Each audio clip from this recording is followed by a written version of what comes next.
One night, a strange guy was running as fast as he could. He was angry about getting into trouble and wanted to turn around. He stopped for a moment to catch his breath and thought he had escaped the bad guys. But then, he felt a knife at his throat. The man decides to act differently and tells the villain that if he wants money, he will give him everything he has. In return, he asked for mercy. The villain, however, was not the type to accept money for his work, and he cut the man's throat. The next morning, everyone went about their business, and the boys went to school. However, one boy named Kai, who was in high school, started yawning along the way and saying he was sleepy. But Kai is also an assassin. He thought it was a stupid decision to go to school, and right after his night job. When he arrived at school, he lived the same ordinary days. But he was still very bored among his peers. He had a student named Mito Shuji in his class. Mito was the star player on the soccer team and the class president. After Mito Shuji entered the classroom like that, everyone was already displeased and said that he had come again. But Mito was always friendly, so he greeted everyone in the classroom. Student number 22, Nagase Rina, the girls' unofficial leader, looked at the headman and said that he was, as always, unbearable. Rina asked the guy why he was still bothering with him. Moto replied that the guy was their classmate after all. And, as always, he's asleep. He has no sense of tact. Suddenly, the door opened, and an angry-looking guy walked in. Rina immediately looked at him and said, "Here came a worse version." It was student number 1, named Erasure Shunsuke. He was known in the neighborhood as the head of the bullies. But even so, there were his friends in the class who were considered servants. They greeted Erasure. But RC saw that Kai was sleeping at the last desk and decided to go over and wake him up. But he didn't wake him up at first. Kai still kept sleeping and didn't hear the people next to him yelling at him. Erasure, however, became impatient and addressed him directly. If he didn't wake up, he'd get in trouble. Erasure saw that the man wasn't paying attention and decided to wake him up by grabbing his hand. But Kai grabbed his hand and squeezed it. Erasure was shocked and confused. Kai opened his eyes and asked what he wanted. Kai asked why he wouldn't let him sleep. Erasure got angry and yelled at him to let go of his hand. Kai suddenly felt hungry and saw the world differently. He apologized and said he hadn't noticed. Erasure immediately pulled his hand away and looked at him angrily. Erasure told the guy that he was just a creepy jerk. Suddenly, student number 8, Kanzaki Rin, asked them to be quieter. Rin was the most beautiful girl in the class. She was especially talented in literature and martial arts. She was distant from the rest of the class. Erasure turned around and asked her if she was being rude to him too. But the number 29 student, Hashimoto Mirai, stood up for Rin. Mirai told him to stop or he might get in trouble. She was on the disciplinary committee. She was a strict girl who respected order in everything. But suddenly a student named Narumi Rhea, number 23, joined the conversation and told them to finish already. But her warnings were ignored. This student always seemed carefree. Mirai told him to be quiet and not to stick his nose where it didn't belong. Kai didn't even pay attention to them and continued to rest and enjoy his sleep. Arashi's anger grew when he heard his temple being touched. After socializing for a while, the students went to their seats, but they were still angry at each other and hated each other. All of these students attended Kagura High School. They were in the first grade, which is the second year of middle school. In this class, conflict scenes are a normal part of the day. But suddenly, Kai opened his eyes and felt a strange feeling. He felt like something was under his feet. It looked like a portal. Suddenly, the portal activated, and a large seal formed above them. The students were shocked and asked, "What is this?" And what was happening in the classroom?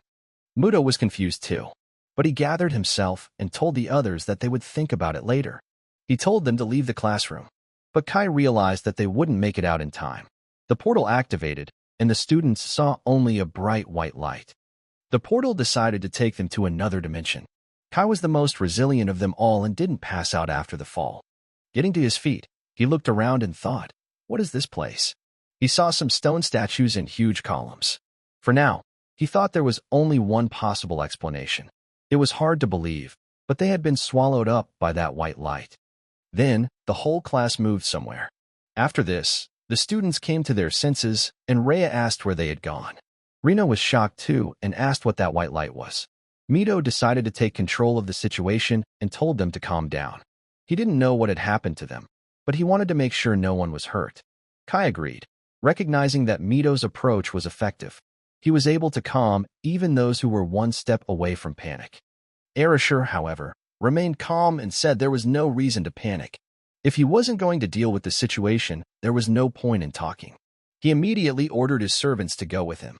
But Kai decided to stop him and told him to take his time. Erasure asked the boy what he wanted. Kai answered him that footsteps could be heard outside the door.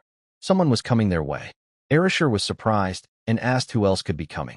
But Kai immediately sensed that it was a man and a woman. But the big question was, what did they want? Suddenly, the door opened, and two people they didn't know appeared in front of the students. The girl decided to keep joking and said that this was what she expected from the possible heroes. They managed to stay calm. The students were shocked and said she was very beautiful. But what kind of cosplay is she wearing? They thought it looked like a knight and princess from medieval times. Meanwhile, Kai hid behind a rock and thought the guy with the sword was strong. There's also an eerie feeling surrounding him. He's clearly not wearing cosplay, and he's strong. The girl has had some training, but nothing remarkable. The girl said she was happy to meet them. Her name is Leonora, and she is the Archbishop of the sacred country of Digrest. She is accompanied by her knight, Gaius. Erasure immediately asked, what kind of nonsense is she talking about? He had never heard of such a place. Leonora replied that it wasn't nonsense, but she could understand his point of view. But then Mito joined the conversation and apologized. They don't know how they got here, so they're a little confused. Could Leonora explain what was happening? Leonora replied that of course she could. That's what she was there for. The simplest way to describe their situation is this. They've been summoned to another world, or they're the hope of humanity to overthrow the Demon King. They are potential heroes. Mito told them that, honestly, her story was hard to believe. Erasure also said that all she does is talk nonsense. Gaius, hearing this, told him to choose his words carefully because before him was the saint of their country. Erasure told him to shut up. He said that if Erasure continued to speak, he would kill him. This made Gaius angry, and he replied that Erasure would understand his place after he knew pain. But Leonora wouldn't let him and told him to stop. Guy replied that he wouldn't. Even though Guy didn't understand much yet, it would be better if they harassed him now. Erasure believed himself and ran at Gaia with his fists, saying he was about to die from such a blow. Kai witnessed the young man challenge the man with the sword. He's very brave, Kai thought.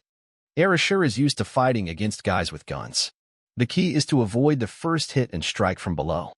Gaius decided to teach him a lesson when he saw that he went to fight with his bare hands, because he would actually be more comfortable. He pulled out his sword and made a quick move in front of the man's head. Erasure was already hurt and didn't notice the sword move. The man told him that he had only cut his skin and asked if Erasure was ready to keep fighting. Leonora asked, "Isn't that enough? Let him put the sword away." She turned to the students and apologized for the rude welcome. They never meant any harm. She would explain to them now why they were in this world. She would explain everything to them in great detail. First, she asked them to be quiet. Leonora began to explain that in this world, humanity is currently under attack by a demon king and is on the verge of extinction.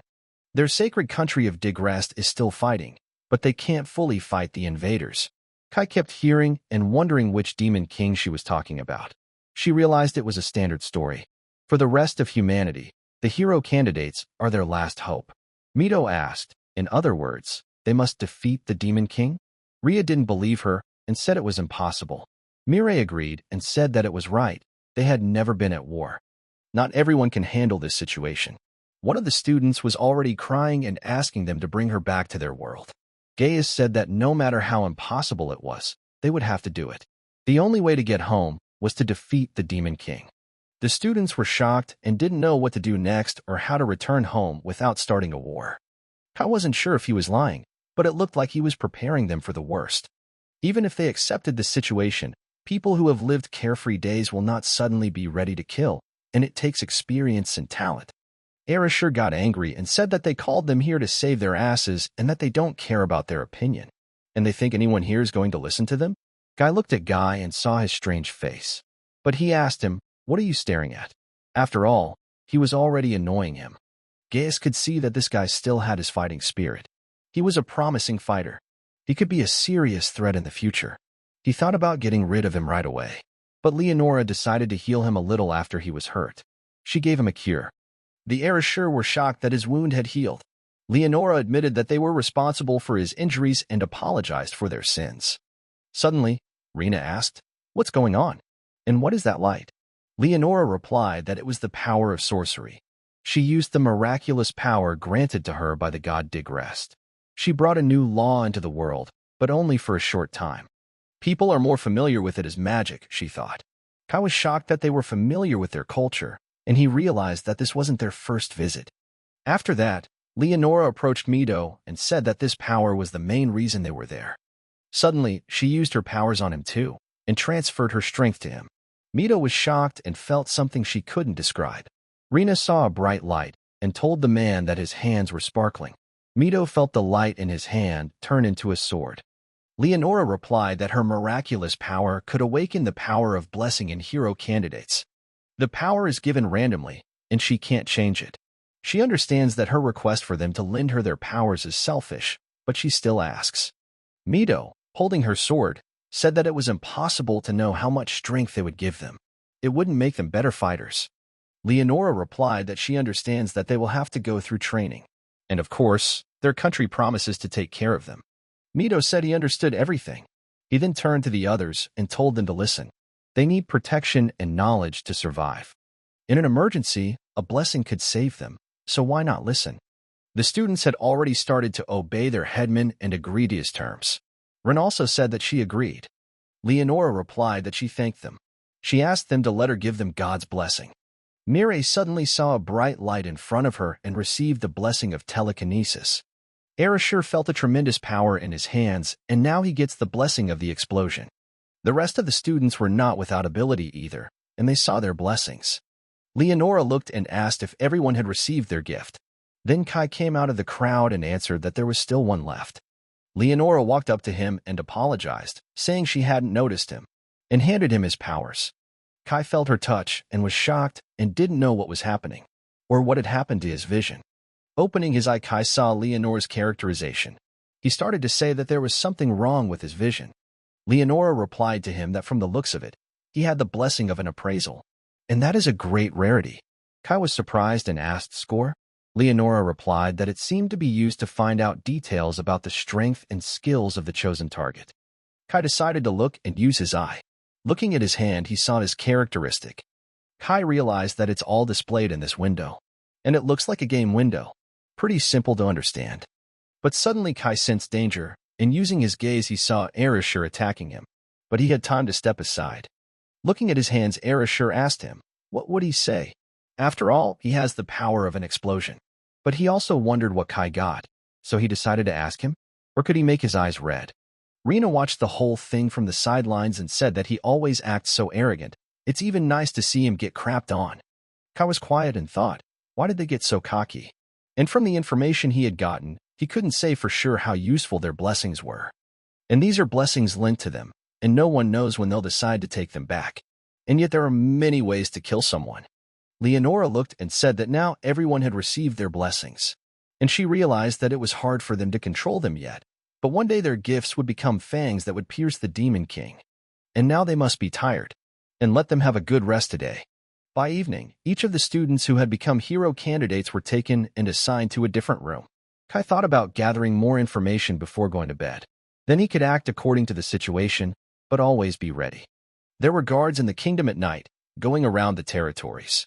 One of them said it was nighttime, but why were they sent out on patrol? The second guard replied that the hero candidates were called up today, so there was nothing to be done. The first guard asked, can they even defend themselves? The second guard replied that he had seen a glimpse of them, just children, and he doubted that they even knew how to hold a sword. I can't even believe they can defeat the Demon King, and it's crazy. But the other guard said it's the saint's work. She must have a plan. Kai had been behind the tree the whole time and saw that this was the third patrol, and it was clear from their words that the guards had been reinforced. Kai decided to use his eye on them, and upon opening the characteristics saw that he only had the swordsmanship skill. Now if he had miraculous powers, he might get caught, but not everyone seems to have it. And as he left, he roughly understood the geography around the castle. It's a typical fortress town, but the castle was guarded not only from the inside, but also from the outside. Kai looked up and wondered what it was like inside the castle, but how difficult it would be to get in while they have heavy security. But he shouldn't be in a hurry, and he could call it a day. Suddenly, he saw his classmates who were not far away from him. Rena said this is a great place, and it's spacious. But Miri didn't want that and wondered if they wouldn't. What if they would make them angry? The girl asked, is she afraid? They're just practicing the blessing, that's all. Rena immediately said that if anything, they'd blame it on Hashimoto. She wouldn't be able to sleep anyway, but at least it would be good for her. That's when the girls started to use their powers and get a little practice and understanding of how to use them. Kai saw that it was a blessing from God, and all this makes him uneasy, and it is better to observe them. But suddenly he sensed something and immediately turned around to be on the alert. Mireille saw it too and looked into the bushes and asked what was that strange sound. Rena also said she heard something too. But what could it be? Suddenly, with slow steps, a huge head that looked like a lizard appeared from the bushes. The girls were frightened and asked what else was it? Kai looked and realized that he had never seen such a beast before, and it looked like a lizard. Kai immediately decided to do an evaluation of the beast. He looked and saw that the beast had gained status by stunning the girls. The lizard didn't immediately attack them, and slowly opening its mouth it began to growl. The girls were frightened by his roar and realized he was going to attack them. They immediately started running away. Kai realized this beast was a brawler, and without a second thought, he attacked the humans. And on all fours, it moves quickly but linearly. And it doesn't look like it's very smart. But it's a big creature, but if you use a knife, you can make it work. Kai threw the knife at it without thinking. The target was so easy that Kai didn't even miss and stabbed it right in the back. The lizard felt the pain and began to roar even louder. Kai immediately hid behind a tree and saw that it worked, but the wound wasn't deep. But the girls didn't even stop to look back and still continued to run away from the beast. But suddenly Rena tripped and fell to the ground. Miri wanted to pick her up, but the girls stopped her and said they had to run. Rena didn't even feel the beast behind her and just tried to come to her senses. But suddenly she began to feel someone behind her breathing so hard that her hair split through the air. When she saw the face of the beast, she shouted that she did not want to die. But the lizard was not kind and tried to tear her apart. Rena was already ready to say goodbye to her life that she even covered her eyes with her hands for the last time. But after that, she didn't even feel that someone had touched her. She opened her eyes slowly and saw the knife on the lizard's head. She didn't understand how it could have happened or who had done it. The lizard was already dead and motionless. The girls picked her up and said they were there for her. But Rena asked what had happened and who had saved her. The girls told her that they needed to get out of here soon. After all, they didn't want to run into another creature. Kai stood behind the tree wondering if they had left. And there was no particular reason to kill him, but if he just left, he wouldn't be able to sleep properly. And in this world, monsters like that are everywhere. And it doesn't look like he's going to get much of a walk. Kai approached the monster and pulled his knife out of its body. But suddenly he felt someone following him. Looking in the direction of his senses, he saw and even noticed that there was someone there. And it was time for him to leave, too.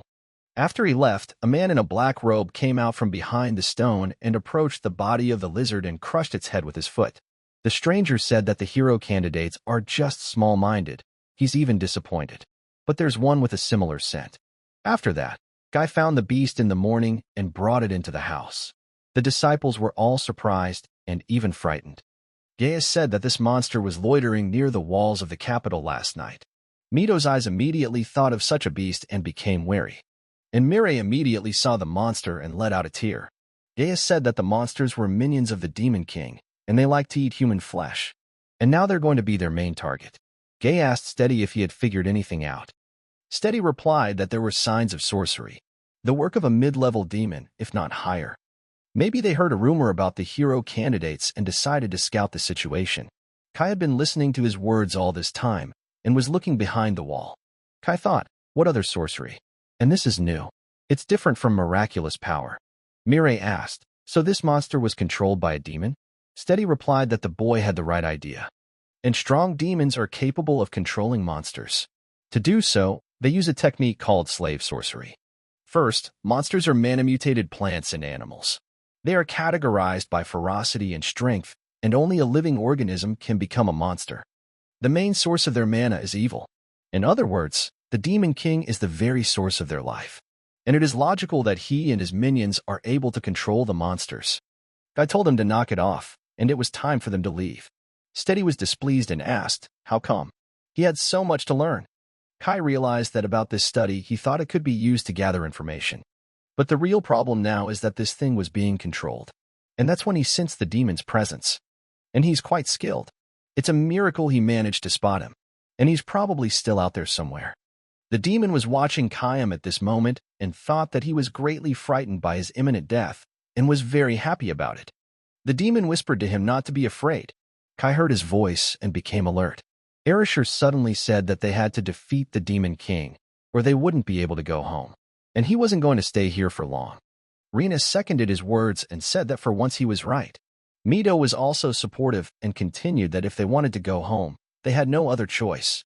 But Rio was still terrified of yesterday, for they had almost died from that monster. Kai noticed that they were so bold because this world was like a game. But being in a different world didn't change the essence of war. They will kill. And they'd better realize it soon. Suddenly Leonora came out and said that there was no need to hurry so much. They do not yet realize the full extent of their new powers. They should first go through training. And against all odds, they called them to this world as candidates for heroes. Their speed of progress is vastly different from that of the locals. And so it had been a week since training had started. Kai had spent all this time in the library and studying. But Kai could see that he didn't understand a word. And it was strange that they could talk to each other freely without language barriers. But looking outside, he saw the other students practicing and using their new abilities. Kai was told that grades were not the most suitable blessing for combat. He was forbidden from training, but at least he had access to the library.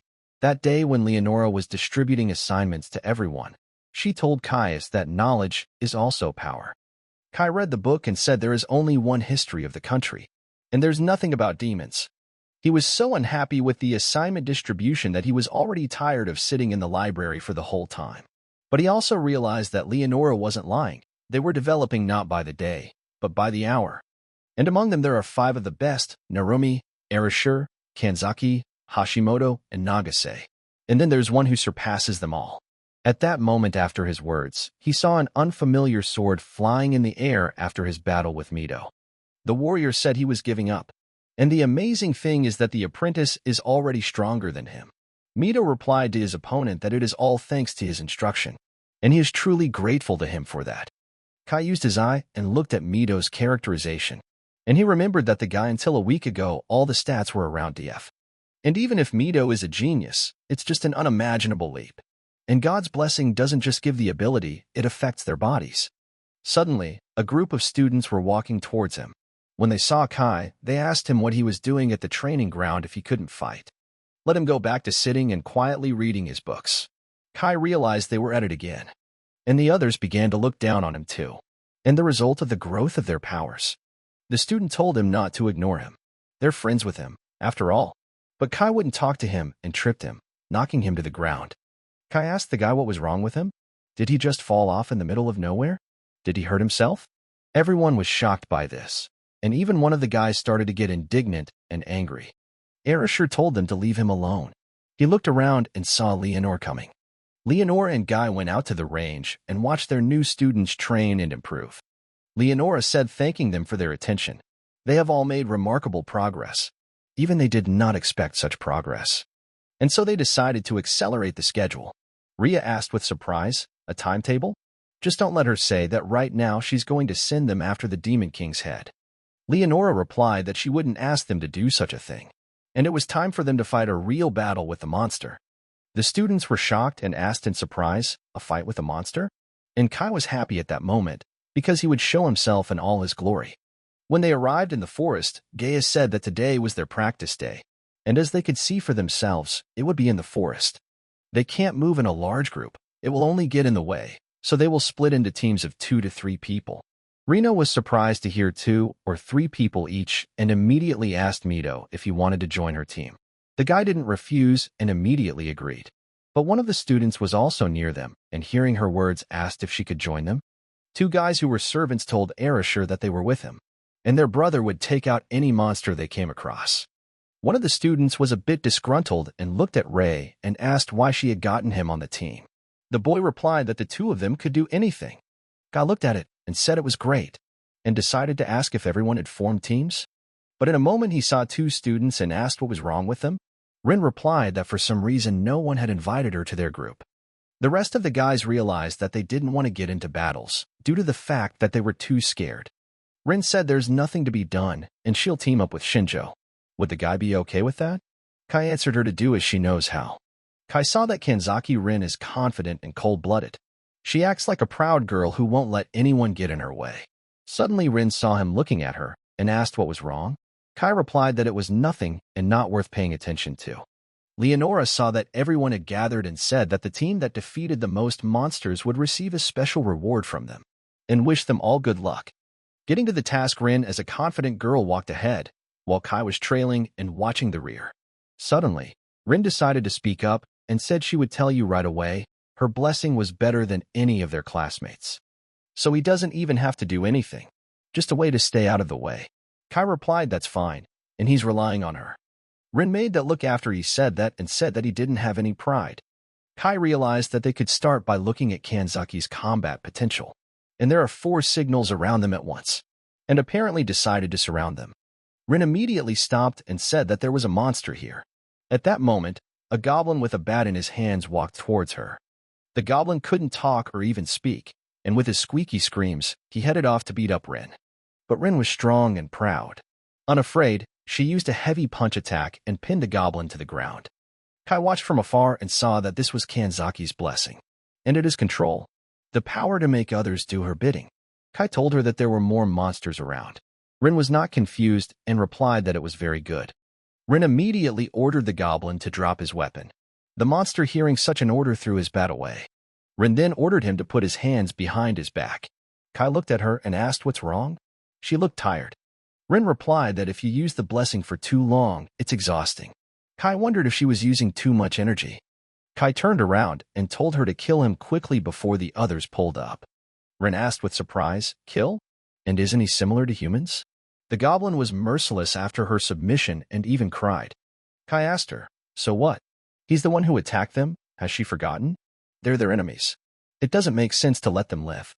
Rin understood his words and said he was right, and she understood him.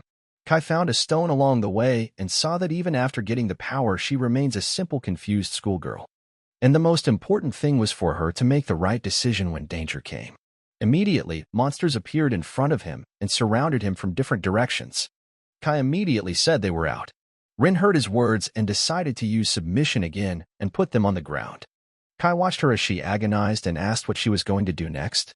Rin was angry and told him to shut up, and he better help instead of standing still. But Kai said that she herself told him to stay out of the way. Rin said she was going to kill them. That's what he wants her to do, isn't it? Rin decided to get serious and ordered the monsters to snap their necks. The monsters could not resist against her order, and grabbing their necks, killed themselves. Kai was surprised and asked her if she could be forced to do that too. Rin answered that yes. However, the stronger the opponent, the less chance of success. And truth be told, getting involved in real combat and seeing dead bodies wasn't how she envisioned it. Kai explained to her that they had attacked them. In other words, they were the enemy. The enemy must be killed, no matter if it was a monster or a human.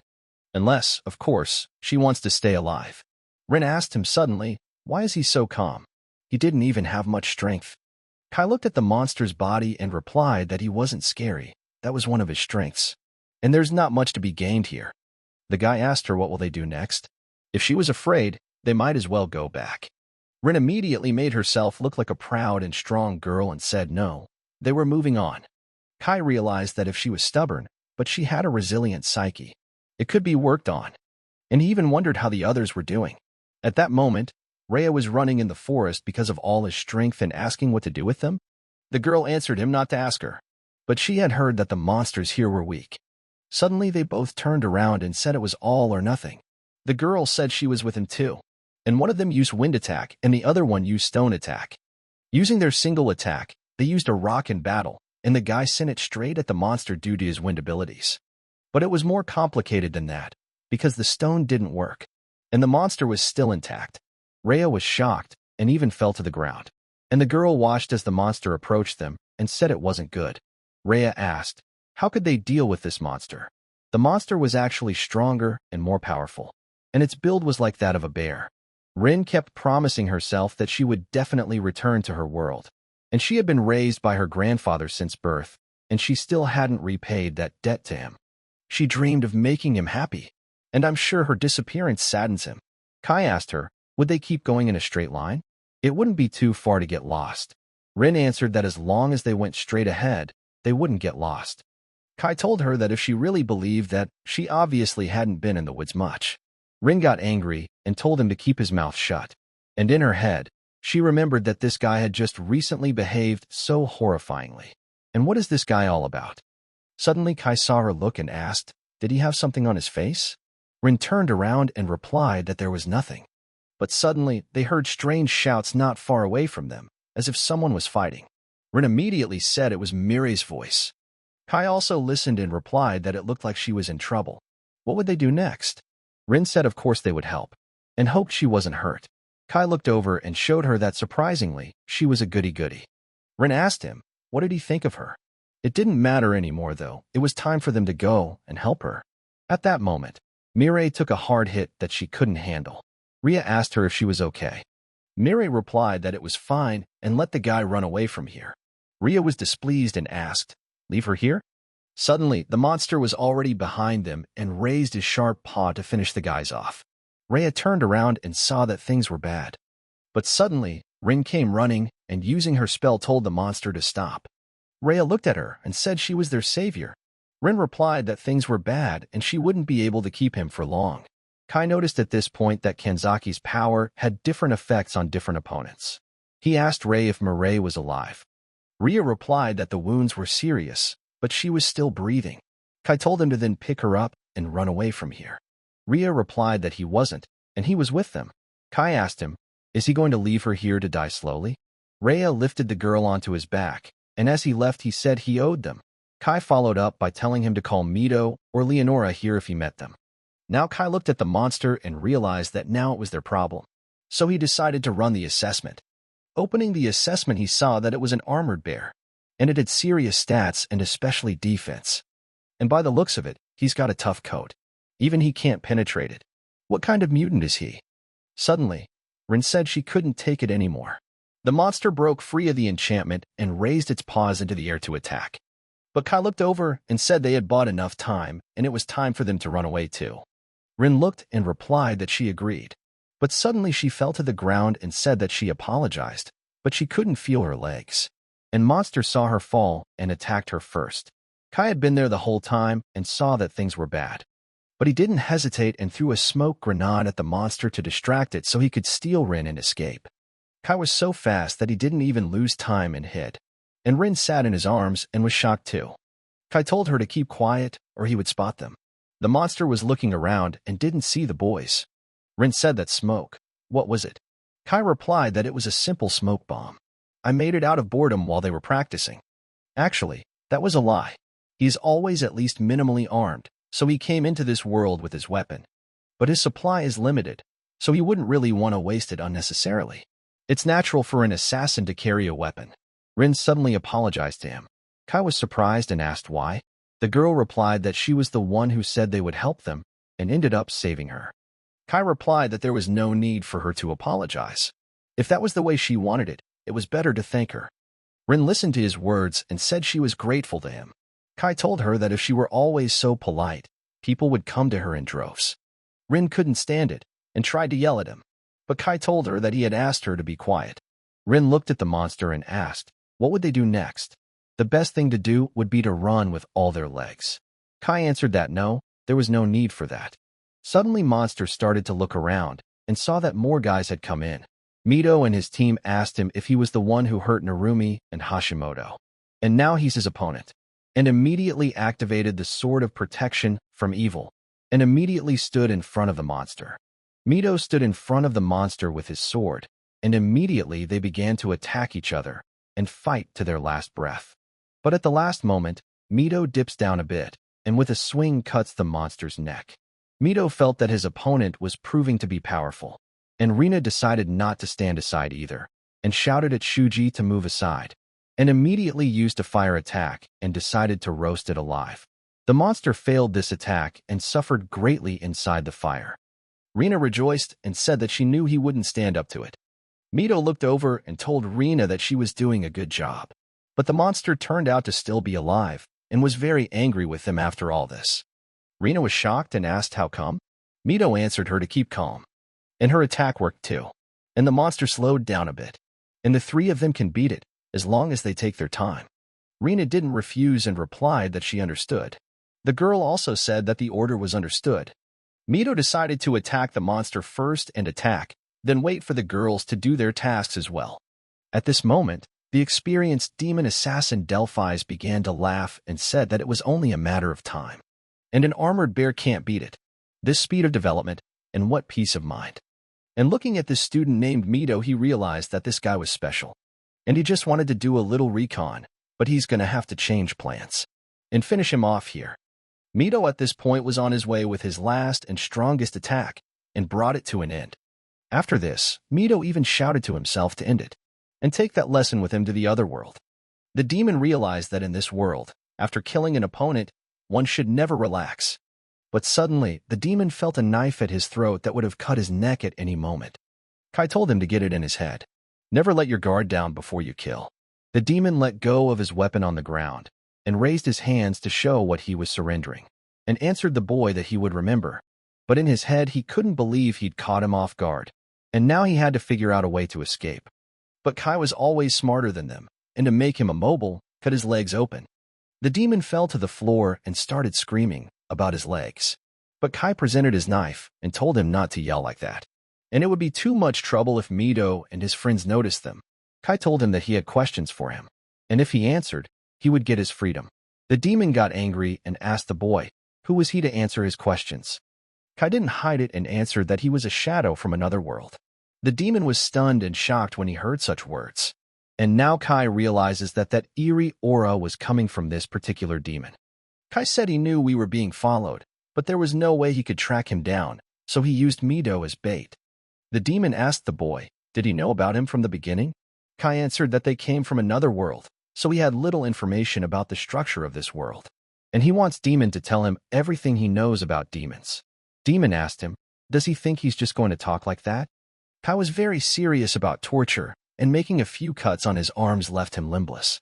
Kai said that frankly, it would be more useful for him to talk if he didn't want to go to hell on earth. The demon was intensely angry and realized that the kid was just not underestimating him. But in a moment, he released a strange creature from his body.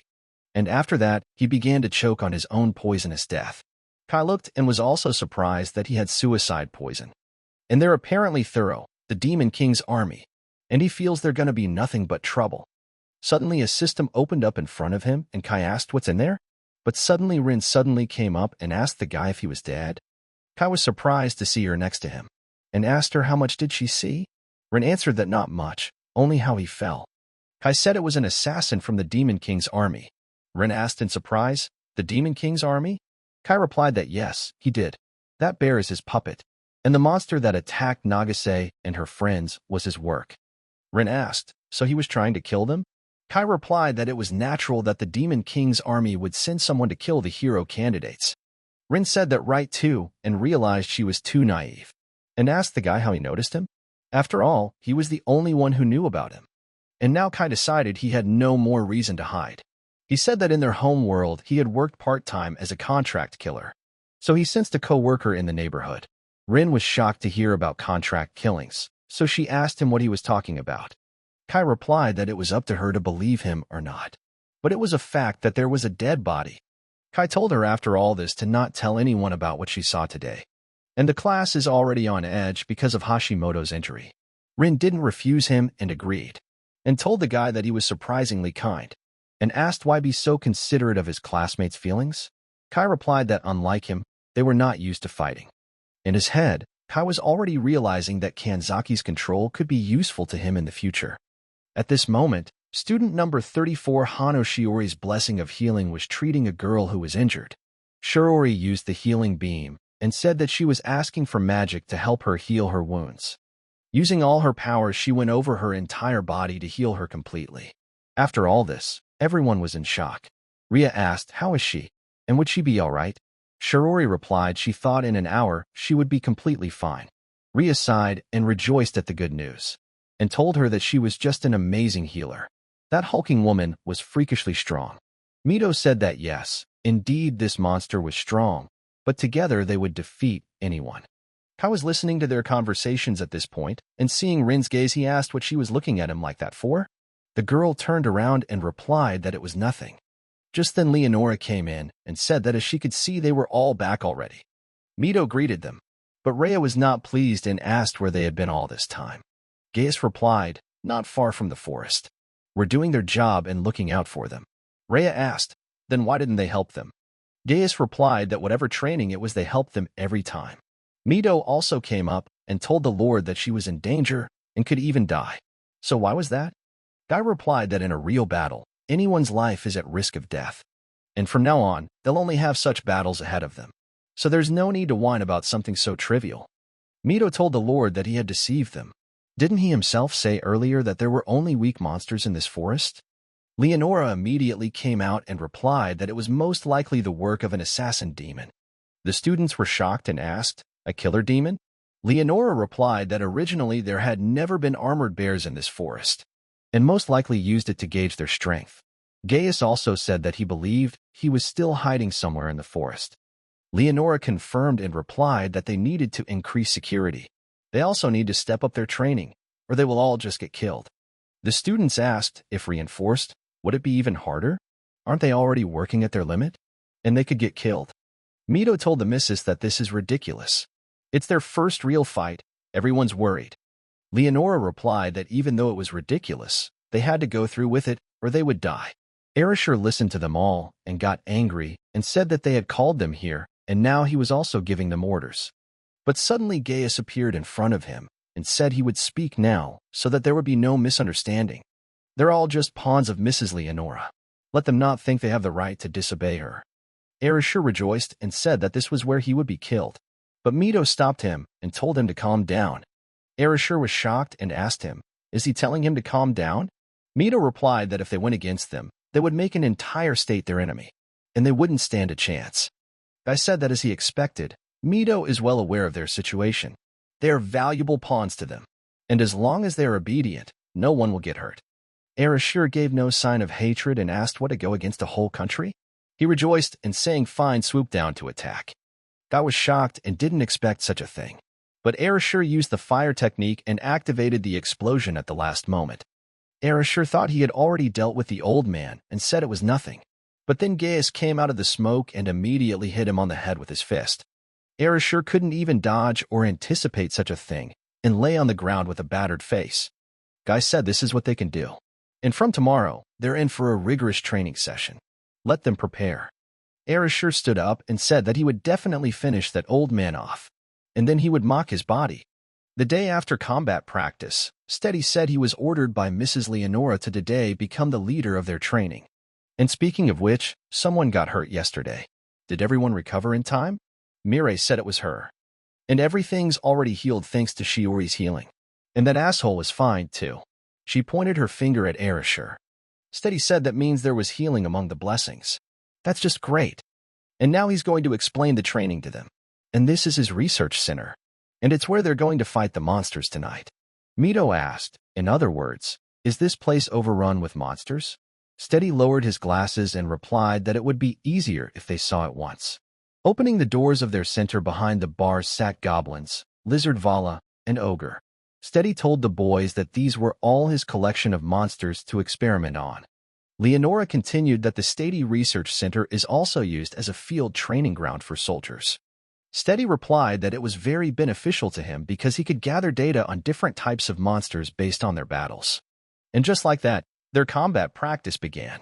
They began to fight real monsters at full strength. Kai, as always, stood back and surprisingly saw that his classmates were calm for those who had been thrown onto the battlefield without consent.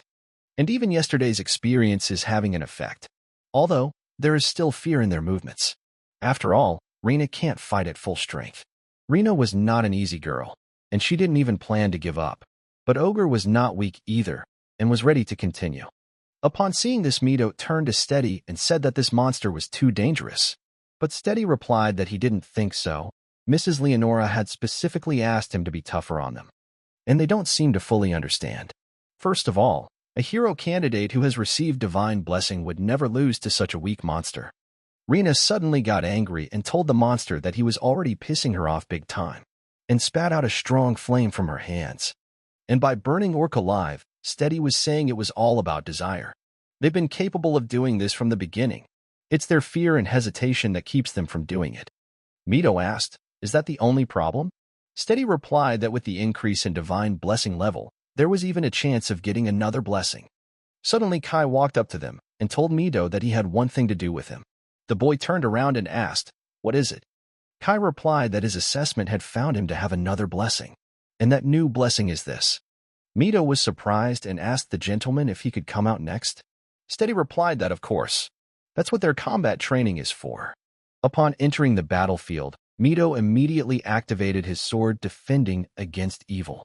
He also activated a deadly attack on the monster. The orc, upon seeing his opponent, immediately began to tremble. Mito was shocked and asked, "Is he afraid?" But he didn't care, and running to attack, told the monster not to expect mercy. And now he's already attacking. The orc realized that he was no match against him, and at the last moment put his hand in front of his face and lost an arm from the guy's attack. But Mito didn't stop there, and decided to get rid of him completely by chopping off his head. Kai watched it all and realized that with such strength, even an armored bear wouldn't be much of a problem. Which means that as his grade level rises, he too can receive a new blessing. And if you look at it that way, there's another one who's had his blessing level raised. And that would be Erishur. But Kai thought about it, and decided there was no point in telling him about it. And so the power of the blessing could increase. And in this world, standard methods won't work. And it looks like he needs training, too. In the evening at night, while everyone is resting, Erishur decided to gather all the students in one room. After telling them his plan, Rhea asked him if he was serious about what he was saying. Erishur confidently replied that he was. And first they would kill Guy. And then they capture Leonora and beat it out of her to find a way to get back to their world. The servants rejoiced and said it was time to get out of this world. And if they kill Leonora as well, then we can have no fear of them calling on them again. Erishur told Rhea to join them. He too was fed up with their outings. Rhea asked, "What are the chances that they'll make it work?" Erishur replied that with him they should increase many times over. Rhea really just wants to return to their world. Why he has to kill someone to do that, he still can't understand. But Rhea thought hard about what he said and said he was in agreement to go with them. And he's in. The next day, they had already started training early in the morning. Kai still stood by and saw how eager they were to train. Suddenly Mito turned to him and told him that he was still too weak, so he needed to find a way to get stronger. Kai replied that he could already defeat more than half of the knights in this country, couldn't he? Mito said that he is still unable to overpower Guy, and he doesn't like that. He needs more power, and he won't be satisfied until he can protect all of them. Kai asked the guy what he thought about Leonora. Mito replied that to her, they were just pawns in her plan.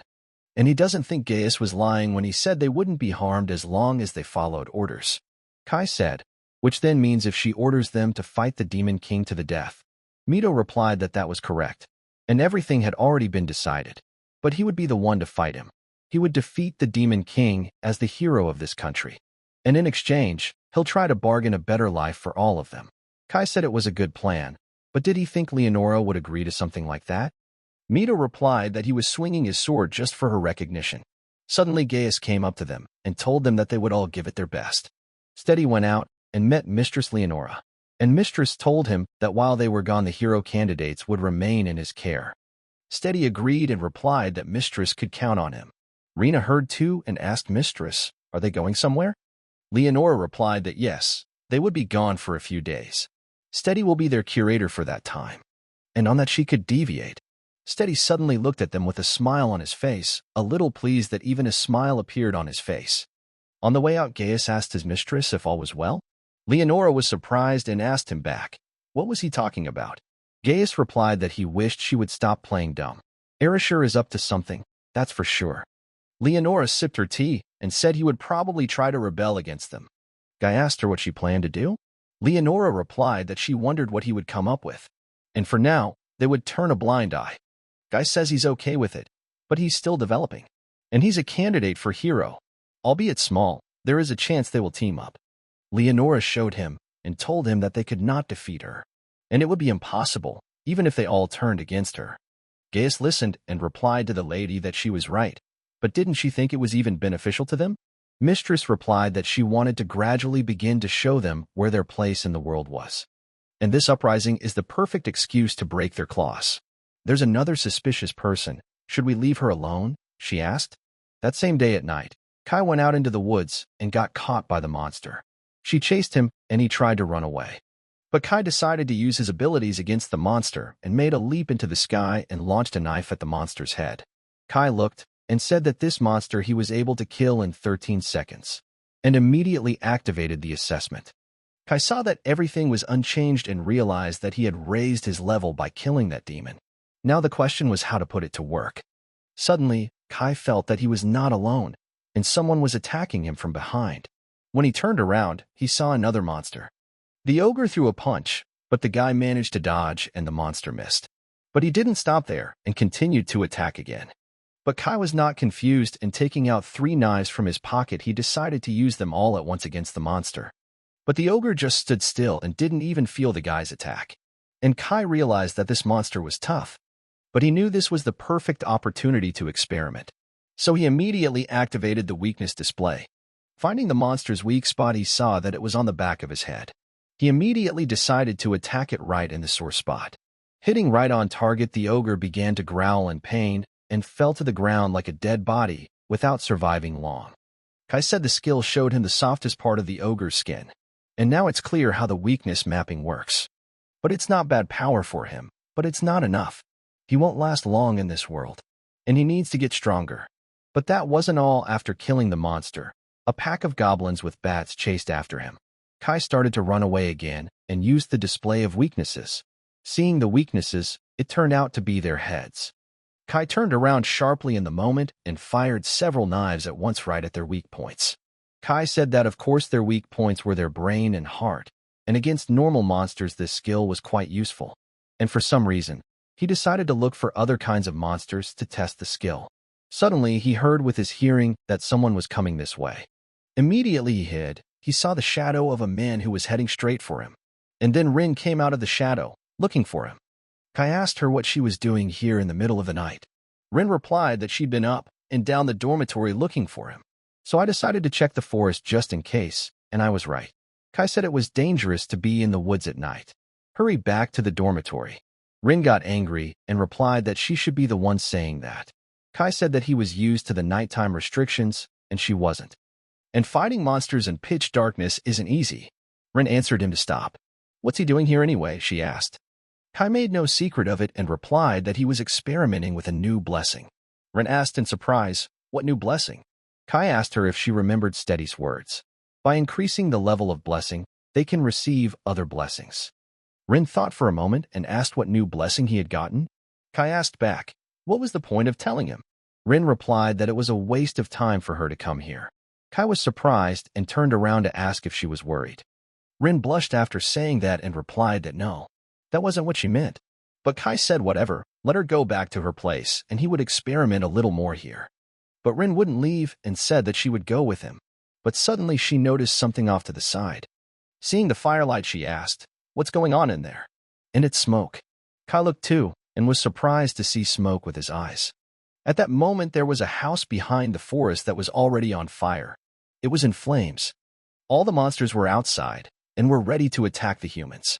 And the disciples were in an awkward position and stood in front of them. At the moment, Mary ran out of the house and ran right into Ogre. She was very scared and didn't even know what to do. But Mito saw this and was next to it. He immediately grabbed his sword and destroyed the monster. Mito asked her if she was okay. The girl replied that she was fine and thanked him. But that wasn't all. The goblins that had been released outside were already standing in front of them. Mito was angry and said there was no end to them. He grabbed his sword and prepared to fight them. But suddenly the fire came upon them and burned them alive. And from outside, Rena appeared and said that she had slept so well. She asked, what's going on here? Where did they come from? But Ershur replied that it was not the time to ask questions. First, you have to get rid of them. Kai and Rin ran as hard as they could home to see if everyone was safe and save them. Seeing their dormitory, Kai said that it looks like the monster fight is in full swing. Reyes saw them and replied that they were here and it was good that no one was hurt. Kai replied that they were out for a short walk. What the hell is going on here? Ria answered him not to be asked. He didn't know himself. He had just escaped the fire, and there was a horde of monsters. Kai thought about it and said it was more like human methods. There must be a puppeteer somewhere nearby, and we must track him down and catch him. Suddenly a voice came out of nowhere and told Caius that he had the right idea and called him a hero candidate. And looking at the house, they saw that Steady was above the house, and he must have done it. Kai said that he kept wondering where a whole bunch of monsters were coming from, but if he was behind everything, it makes sense. They're monsters from his research center. Steady replied that they were his cute specimens, and he had to enhance them with drugs to make them suitable for his plan. Kai asked him what his purpose was. What benefit does it give him to kill hero candidates? Steady replied that he had received orders from above to destroy the hero candidates even at the cost of his own position. And he holds no grudge against them personally, but they will have to die. Ren asked, "Is that an order from Leonora?" Steady replied that no, and she was wrong. That fox had nothing to do with it. After all, it was actually the Demon King himself who had ordered it so. Ray asked, "Is he a spy of the Demon King's army?" Steady replied that that was correct. If he succeeded in this assignment, he would be allowed to continue his research. Kai asked, so engrossed in his monster research that he was rotten to the bone. Steady replied that he could not know the full mysterious nature of monsters as long as he remained human. Steady stood over the kingdom and giving orders to his monsters. He himself stood and watched the monsters destroy the kingdom and the students. Kai stood at this moment and immediately told Rin to use her abilities. The girl heard the order and told them with a bow to stop. And after all that, she told the monsters to attack Steady. But Guy said it was a pathetic attempt. Suddenly, he told the monsters in his voice to wake up. The monsters heard his order and came to their senses. But Rin was shocked and asked how so? Steady replied that he was researching monsters. Had she forgotten? He'll always have a way to subdue them if they get violent, and gave them orders to attack. Kai saw that she was in danger and told her to duck. And Steady was very happy about it and mockingly told the monsters to still attack and get even bigger. But Kai didn't stop at just them and continued to kill one monster after another. But suddenly he was a little distracted as he was killing the lizard, and Ogre was already behind him to strike. Kai sensed the danger and turned around and kicked him in the leg. All the monsters suddenly stopped and looked at him with fear. They were shocked that they couldn't handle him. Steady was starting to get angry now and asked the monsters what was wrong with him. This guy doesn't even have a useful blessing. Kai activated his evaluation at that moment and looked at the characterization of the enemy named Steady and saw that Steady had the slave sorcery skill. And now it's clear to him that Rin's control didn't work because the monsters got a higher level order. Earlier, he remembered Steady telling him that he had the right idea. After all, strong demons can control monsters, and they use a technique called slave sorcery to do so. Steady suddenly said he didn't mean to use it, but it couldn't be helped. And suddenly he started whistling. Kai looked at him and asked what he was up to. Steady smiled and answered him that he would understand soon. But Kai started to walk towards him and said he would get rid of him faster, but suddenly sensed danger and stepped aside. And then, just as suddenly, a fire attack came. Kai looked up and asked, "What is that?" And he saw a fire dragon appear in the sky above the city. Steady started laughing and said it was a red dragon, his best trump card. The dragon immediately saw the new prey in front of him and set out to attack and burn everything in its path. But behind him, he destroyed the stone house, and the stones were headed straight for the boys. Rin was shocked and realized that she couldn't dodge the rocks and was all ready and said goodbye to her life. But Kai saw this and immediately ran to save her. Kai asked her if she was okay. Rin couldn't say a word to him, for she was shocked that he had saved her. Kai asked Ray too if he was okay. The guy replied that he didn't know how, but he survived. Kai told him that the next attack was coming soon and to take Rin with him and get out of here. Rhea understood the order and grabbing Rin started to run away. Kai stood still and stood against the red dragon, telling him to get even closer. Kai used his eye and saw that the dragon's weak spot was in its throat. When he saw this, he didn't stop, and without wasting time, he jumped right on top of him and slashed him with his knife. But when he turned around, he saw that the dragon was still alive, and his body was strong, and with its strength, it couldn't even be scratched. Kai saw that the dragon had already opened its mouth to release the flames and began to think, what should he do? And suddenly Arisher showed up and said, "What's going on here? And this monster is so huge and just to his liking." Erasure pounced on him with his blast attack and yelled at him to die. Rejoicing, Erasure asked the dragon how he felt about it. But he was shocked when he saw that the dragon had attacked him with fire. Kai looked at all this and told him there was nothing to relax about. But he thought that with his punching power they could stand up to the dragon. Erasure stood up and grabbed his arm and said it hurt. Kai decided to take matters into his own hands and told him to listen carefully. Kai told him that together they could defeat him. Erasure was surprised and asked what use he was to him. Kai replied that he knew his weaknesses, but his power wasn't enough to get to them. Erasure asked, and did he just decide to leave it up to him? But he's not going to team up with a lowlife. Kai looked up and said he was coming back. The dragon came up and tried to attack them with his tail. But the boys had time and jumped during the attack. But after that, the dragon didn't stop and began to charge up its energy to attack with flames. Erasure looked at all this and was already at his limit, because he was tired of dodging attacks. But the dragon directed its flame right at him, and the guy did not move away and just covered his face with his hands. Kai told him that if he was so sure he could kill him alone, Grace was asking him to act then already. Erasure realized he couldn't handle him alone and asked the guy where he should hit. Where's the weak spot? Kai replied that there was an inverted scale on his throat. Does he see it with his eyes? Erasure looked at her closely, and when he saw her he asked if it was her.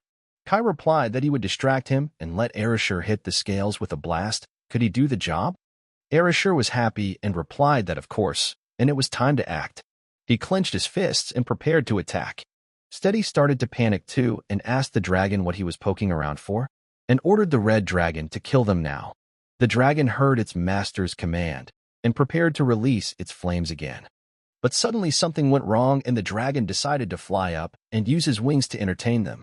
Kai and Erasure tried to counter his attack, but the fire and flames were hitting their bodies. But Kai used his knives and took him on and began to distract him. Running to the side, the dragon turned around and chased after him. But the dragon was faster and suddenly tried to grab the boy with its sharp teeth. But Kai dodged it and stepped aside. Kai picked up that very moment and immediately shouted to Erasure. The boy heard his voice and replied that he understood everything. And standing under his weak point, Erasure attacked with all his might at the point and shouted at the dragon to die, and activated his blast.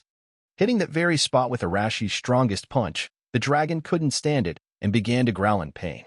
But his death was much quicker than the boys had anticipated. The dragon did not resist for long and collapsed to the ground. Steady was shocked and couldn't believe that his monster had been defeated. Erasure started laughing and said she was nothing. Kai told him he was able to say that even though he could barely stand on his feet. Erasure turned around and told him to shut up. Kai turned next to the culprit and asked what he would do next without his trump. Steady replied that that wasn't all. He had many more monsters. But when he looked around, he saw that they were all dead.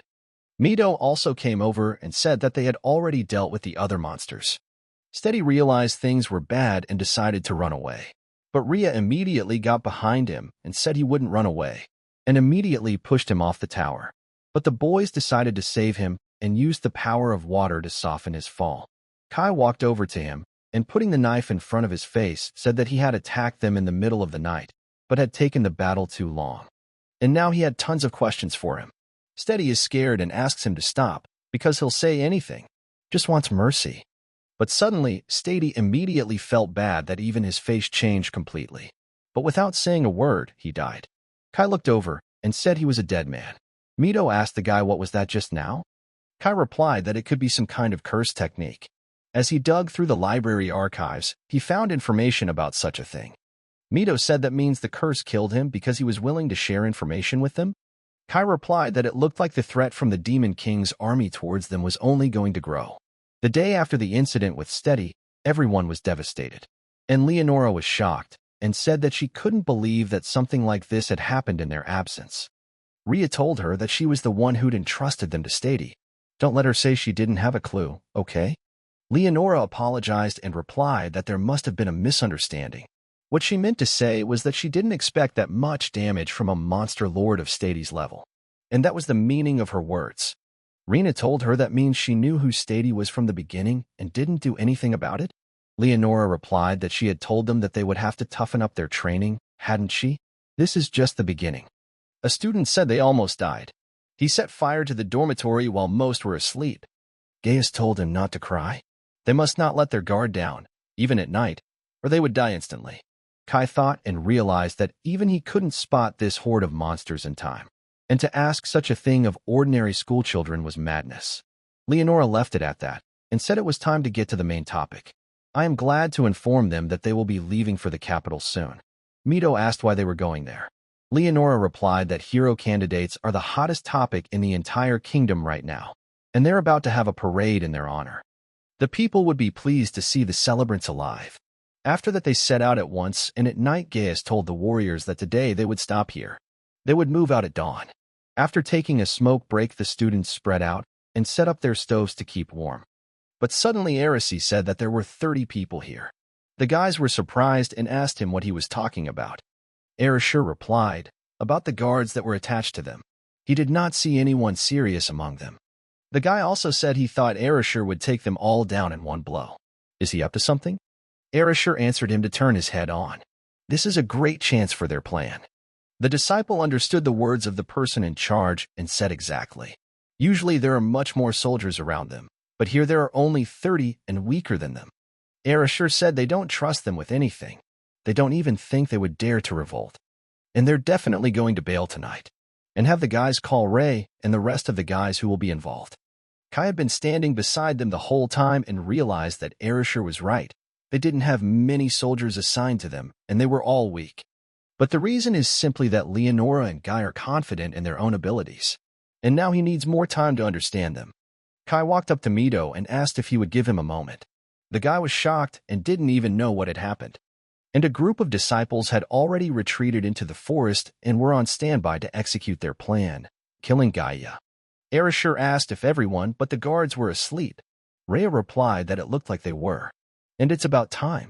But then Mito got in their way and told Arishur to stand still. And he heard that he was planning to kill Leonora and all the soldiers. Isn't that right? Arishur asked him who had told him about it. Mito replied that he himself had overheard it when he was passing by his tent. Rina asks, does he seriously want to kill them? She's pissed off by them too, but this is getting kind of crazy. Arishur replied that they were the only ones who were crazy. How much longer are they going to let this woman get away with this? Mito replied that he understood his feelings, but killing was not the answer. There must be another way. Arishur said they were all good talkers, but did he have a plan? Mito replied that he would become Leonora's pawn and defeat the Demon King. And in return, he would ask her to provide the others with safety and shelter. Arishur asked, did he think she would take it? Mito replied that he was sure if he got stronger and she would have to listen to him. Arishur said that even if it worked, he didn't need his protection. And let him go from here, and he'd take off to his original world. Mito replied that since he was so serious, they would have to stop him. Arishur was angry when he heard his words and told him lastly not to complain later, and went to attack. Mito was already at the ready and repelled the attack. He immediately sensed that Arishur was fast and even strong.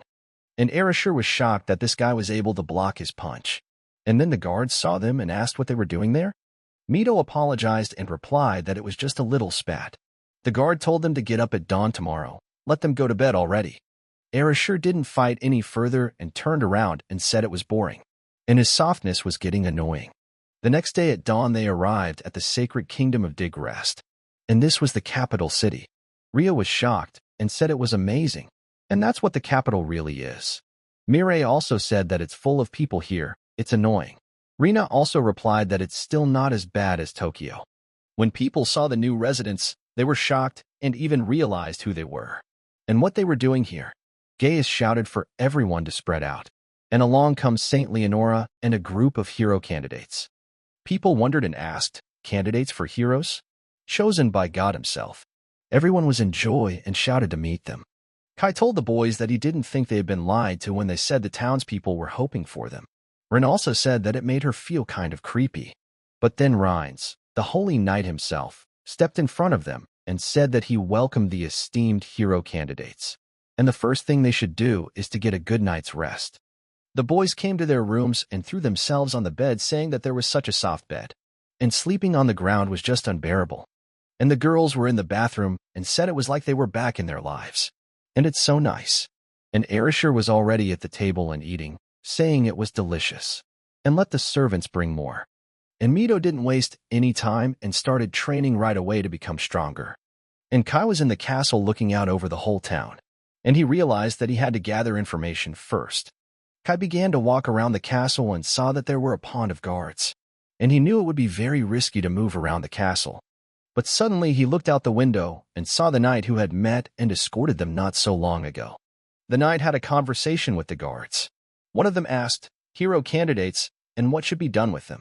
Rains replied that they were most likely resting in the guest rooms right now. The guard asked, "Were they seriously chosen by the Recreator?" The knight replied that they had powers that mere children shouldn't have, so it must be true. The guard asked him, isn't he worried about the possibility of action from the believers of the Demon King? And by inviting the hero candidates to the capital, they could provoke them. The second guard also said it was true, and they've been spotted acting suspiciously lately. They should be as careful as possible. Kai listened to all their words and thought about the believers and the Demon King. Rain said the hero candidates are in the capital with them, and should they be so worried about these believers? The guard started laughing and replied that was also true. And after that, Rain said that training would start soon, and they should get going now. Kai was curious at this point, and thought that maybe he should go to town to find out more. That same night, Kai went to the pub and told the shopkeeper to pour him a glass of ale. The shopkeeper replied that everything was coming up, but suddenly, at a neighboring table, a drunk asked his friend if he had seen the candidates for heroes. They're so skinny. The guy told him to stop. They were approved by the saint herself. If the church found out what he was saying, he'd be in trouble. Kai thought that apparently the church has a lot of influence in this country. They fear her more than the king or the aristocrats. The shopkeeper came over and brought him a drink. But Kai said he was a traveler and didn't know much about local traditions. Can I ask him a few questions? The shopkeeper told him to ask, and he didn't care. Kai said that everyone here is talking about some believers in the Demon King. Who are they? The shopkeeper asked. She was aware that they were now at war with the Demon King's army, right? The Demon King who rules this army seems to many to be an all-powerful monster. And there are those among the humans who admire and worship his power. Kai asked, are these the same believers? The shopkeeper replied that was correct. These sectarians are rampant all over the country. Recently, they blew up several aristocratic houses. Kai said that sounds like a serious problem. And now it's clear, so there's some kind of terrorists. After everything he'd learned, Kai headed into town. He thought that everyone here believed that only hero candidates could defeat the Demon King. And the believers hiding in the capital may soon spring into action. That's what everyone's so excited about. Suddenly Rin shouted to him and told him that he had finally found him, and asked him where he had been all this time. Kai replied that he didn't know anything about the capital, so he needed to gather information. Rin said he understands, but you can't act alone. It's dangerous. And if he asks, she is always ready to help him. Kai says he can handle it. Just don't let him stand out, and stay close to the class. Rin was displeased and asked why he was acting like this. I mean, she tells him she can help him. Kai thought about it and said okay, and he thinks she can help her. We need to gather as much information as possible. Would she be able to ask around town? Rin got excited and asked, really? And since it was necessary, she could help him. But things turned out to be much more complicated after Rin went to get the information. A guy in a suit followed them and heard everything they said. Back in his room, Kai realized that in the end he had learned nothing useful, but enough of what he had learned about their new enemy. But suddenly he heard strange shouting, and thought, what's all this noise in the middle of the night? Immediately he opened the door and went out into the main room. Kai asked what was going on here. Mireille answered him that they couldn't find Rin anywhere. And Matono, who shares a room with her, noticed that she hadn't returned. That's why they're looking for Rin. But where could she have gone? Kai thought he hadn't been around for a long time either, but he lived alone and might not have been noticed. He said it made him worry. Mito asked him if he knew anything. Kai replied that he didn't. He just had no idea, and he slept in his room. Mito thought for a moment and said that they knew for sure she wasn't in the castle. It would be dark soon, and it would be time to look for her outside. But Rina replied that she could do without the NI too. Well, if he says so, they'll be looking too. Kai realized that in fact it was already deep into the night. All the townspeople were asleep. Kai came to the town and to the place where he talked to her. But suddenly he saw a card on the ground, and realizing it saw that it belonged to Rin. It was Rin's student card. But all of a sudden, mercenaries suddenly swooped down on him from different directions. But Kai had already sensed earlier that they were watching him. He immediately began to repel their attacks. Kai didn't play with them for long, and by killing each of them, He didn't leave them a chance to win. Kai left one of them alone and said amateurs both in the wielding of the sword and in the ability to conceal themselves. But the simplest people, what do they want? Kai asked. The mercenary holding the sword trembled violently. Kai made his eyes red and told the guy that he would tell everything. At that moment, Rin was tied up with a rope and endured the beating. The boys mocked her and said they were very scared, and their hearts were almost broken. Rin told them to question them all they wanted. The answer would be the same. She won't tell them anything. The guy replied that they only wanted to talk about the hero candidates. They would just like to know a little bit. The guys were such brutes that they ripped off her clothes with their bare hands and left her standing there in her underwear. The guy said they're about to see how long she keeps her mouth shut. That's a sight to behold. Kai was already at the spot where they were holding Rin and saw the two amateurs standing in front of him. But he had little faith that they were able to capture Rin. But Kai didn't waste any more time and fired 2 knives at their heads. Kai immediately came out and asked her if she was okay. Rin was happy to see him and apologized to him. Kai told her that she would tell her the details later, but right now they needed to get out of here. Rin broke free and thanked herself for her rescue. Suddenly Kai felt that they were not alone here, and there was another person. Suddenly someone attacked them. Kai decided he needed to save Rin, and taking her in his arms, he dodged the enemy's attack. Night Rains came out of the shadows and said the guy dodged his sword. They shouldn't be left alive after all. Kai looked over and said he was the knight after all. The holy Night Rains. Rains got angry and asked if the head of the Church of the Demon King was better. But Kai asked back, and the enemy got so close to the top, this country doesn't have long to live. Rains replied that by killing all the hero candidates they would bring the day of destruction closer. Kai stood in front of the enemy and used his clan's score to see what the knight was capable of. Kai saw that all the stats were at AB level. A versatile guy. And you can't let your guard down. The knight looked at the guy and headed to attack with his large and powerful sword. But Kai was already prepared for this, and immediately dodged his first attack, and the knight swept his sword across the ground. But he didn't stop there and used fire magic that burned his enemies, and released balls of flame from the seal. Kai was a little surprised that the knight had fire techniques as well, but in a moment he was shocked by what he saw. The knight came very close to him and said that he could not dodge the air, but Kai did not hesitate and sent his knife at him. But the knight said it was useless, so he used the Shroud of Fire. Blazing sword. The knight says it's over, and now it's time for the hero candidate to say goodbye to his life. But Kai was already prepared, and not taking any chances he pulled out his gun and decided to shoot. But the knight didn't even realize he had a weapon, as suddenly a bullet hit him in the head. Kai realized that he wasn't going to use it here. After all, the number of bullets was limited. And the knight was right. That jump was a bad move. And now he needed to hone his melee skills if he wanted to survive in this world. Rin came out too and asked with surprise, "A gun?" Kai replied that he was an assassin, so naturally he had one. Rin said that once he thinks of his classmate having a gun at his side, it gets scary. Still, he's grateful to him. He came here to save her, didn't he? Kai replied that it was just a coincidence. And important at this point others. Couldn't she use the power of control? Rin replied that yes, she did. Those handcuffs prevented him from using his powers. But she was fine now. Kai realized that meant now, and there were such tools. He turned around and started to leave, and told her to get out of here too. But Rin was shocked and said that if she understood correctly, these people were going to attack their classmates. Kai replied that he had heard it too, and the guy who tried to bring him here told everything. Earlier, the guy had asked him that Kai not kill him, but Kai told him that it all depended on how he would behave. The guy replied that he was just following orders. The hero candidates are insulting the Demon King by their existence. They should all be killed. Kai asked him, did they kill Rin too? The guy replied that she was still alive. They wanted to use her as a hostage during the attack on the others. They came into town at dawn, and Kai said that unlike the Steedy, the curse didn't shut them up, and they don't cooperate with demons. Rin replied that it was a group of fans. She thought the people in this world were their allies. Kai said not to let her fool herself. They were able to put those handcuffs on her because she let her guard down, isn't he right? Rin answered him to shut up. They were so polite when she asked them questions. Kai asked, and she didn't seem suspicious? Their enemies are demons, but you can't rely on humans either. Rin replied that she was sorry she was so naive. Suddenly Mito ran up and shouted to her. Mito walked over and said thank goodness they were in one piece. Rin apologized for making her worry.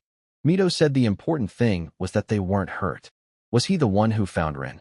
Kai replied that he was. He needed to talk to him about something important. Mito understood his words and said that something had happened after all. After listening to everything, he asked with surprise, Demon King Church? Kai replied that they are a group of fanatics who believe in the omnipotence of the Demon King and help him get rid of humans. And now their target is them, the hero candidates. Mito asked, are they attacking humans? Unlike monsters, it would be problematic to figure out their opponents. Kai replied that that was correct. They should warn the others. Mito agreed and said that they should tell Leonora as well. It wouldn't hurt them to have extra guards. But Rin said that she thought even if they did tell her, she would just reply that they should handle it themselves. Mito replied that that was definitely correct. Anyway, we need to gather the others and decide what to do. They're looking for her all over the city now. But suddenly they saw a strange smoke behind the houses, which had already covered the whole town, and everything stank. Immediately after this, they were surrounded by the men who had previously kidnapped Rin and tortured her. Mito said that they were attacking the points where Rin's search teams were. Kai suddenly replied that they were already approaching, and have everyone get ready. But suddenly after a while, all the disciples gathered in the center of the city and were surrounded by mercenaries. Kai immediately made an assessment and saw that there were 6, and in skills far weaker than Rain's. And it's just a combat squad. The mercenaries didn't wait long and immediately all pounced on the students at once. Kai immediately turned to Rin. Rin, hearing his voice, immediately realized everything and used magic to make them stop. The mercenaries didn't expect this turn of events and stopped all at once. Kai took advantage of the moment and immediately fired several knives at their heads. The mercenaries had no idea it would turn out like this. They were all killed at once. But Mito was unhappy with his decision and told Caillou that they were humans, not monsters. Kai asked, so what of it? The important thing was that they were their enemies. Mito still wasn't happy with everything and started to refuse. But Kai said that while he was chatting, another one appeared. Mito immediately felt the mercenary behind him, but immediately turned around and repelled his attack. Mito asked him, why are they acting like monsters? Aren't they all human? The mercenary replied that it was all for their lord. Rin wanted to help him, but Kai put up his hand and stopped her. The guy told her to stay out of it. It was time for Mito to stop being so soft. Mito was not confused after such a thing and swung his sword and chopped the mercenary's sword into 2 pieces. The mercenary was shocked at what he saw. And then Mito told him that if he surrendered now, they would spare him. And now let him immediately lower his sword. The mercenary asked, he dared to mock him? Raising his sword, he immediately swung at him. But Mito didn't even understand why he did that. But Mito didn't dare kill him, so he gave him a chance at life. He ended up with a wound on his arm. The mercenary, after his first spilled blood, got excited and started laughing at him. But Mito became very angry after deciding to leave him like that, and immediately chopped his body with his sword. But the mercenary fell to the ground and started laughing and said there was more to come. Kai told him to have Mito kill him. But Mito replied that he was already beyond help. But Kai said that was not a fact. They should remove any interference if possible. Mito asked, why is he so calm? He's as human as they are. Did he forget that? Kai replied that it was a matter of choice. He could kill him now, or he could leave him and wait until he attacked someone else. Or does he need help? He's the strongest in his class. Or does he care more about the life of a stranger or the lives of his classmates? Mito listened to the lecture and said he understood. He grabbed the mercenary's body and cut it into 2 more pieces.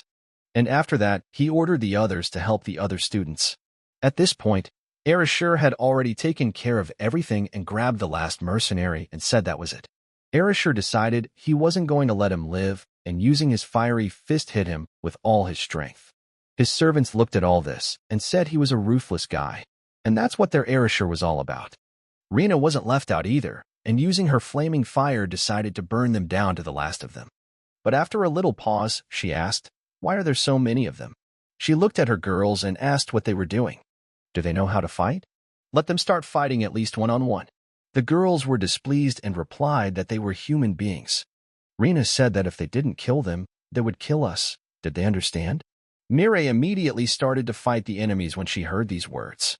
But suddenly Rina asked them why they had stopped.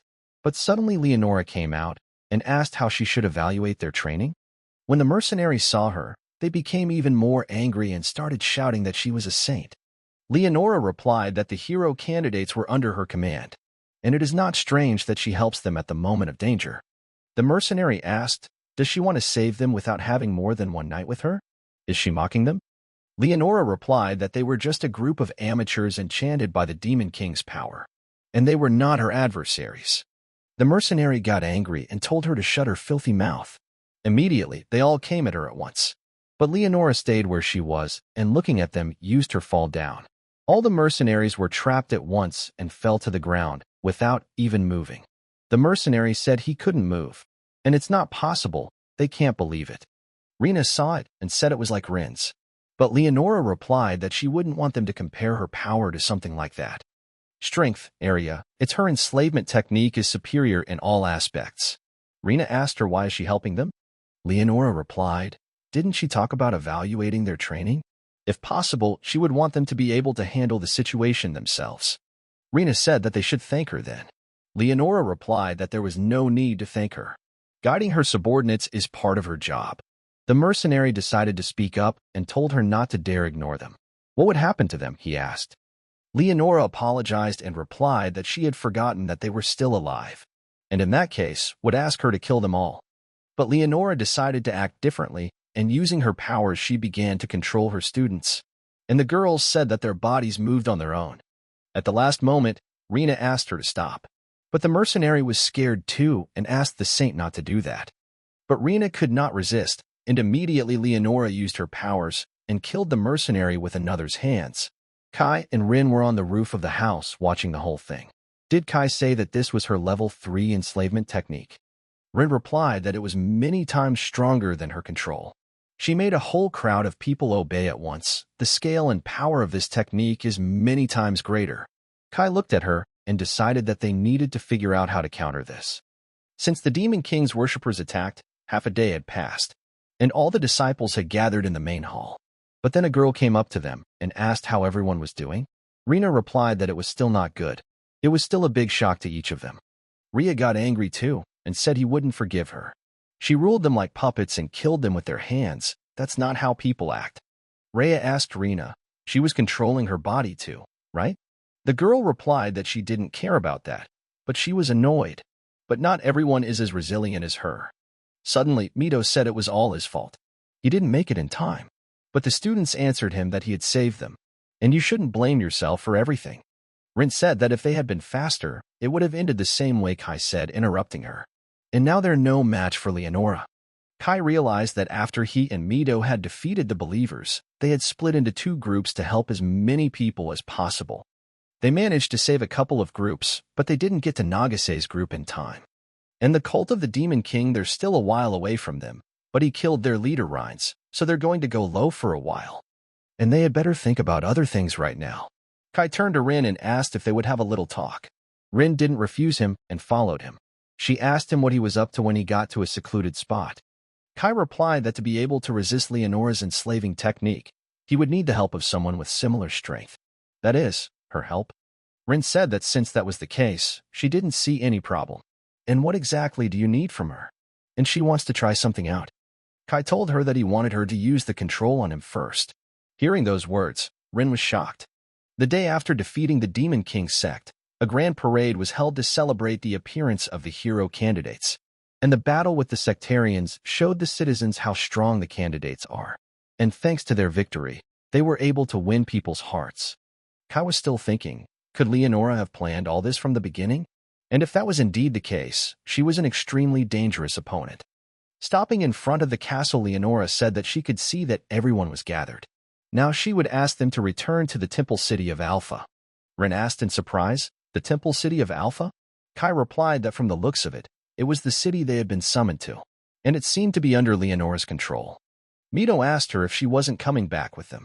Leonora replied that she still had to deal with the aftermath of the recent incident, and Guy would accompany them. Rina said that the dormitory they were returning to had also burned down. The girl also decided to say that apparently it was a popular move. Rina was surprised when she heard the girl interrupt her and speak her mind. Rina walked up to Naomi and asked if she was okay. Naomi apologized and told her not to worry, and she was fine. Leonora heard it too and asked, is something wrong? Suddenly Naomi couldn't stay on her feet and almost fell off. And Rina was there in time to catch her. Rina asked if she was all right. Naomi replied that she was. Leonora said that since it was no big deal, she would leave them. Rina got very angry and wanted to attack the saint, but Naomi told her not to, and it doesn't matter. Leonora said before she left that everything was fine and they would see each other again. All the students were not happy and looked at her with anger. Gaius immediately got down to the task and said that it was time for them to move out. After all, the sooner they left, the sooner they would arrive at their destination. Making a small pass along the way, all the students spread out with each other and started a fire. But some of the students headed into the woods, and Kai just stared into the fire and said it was done.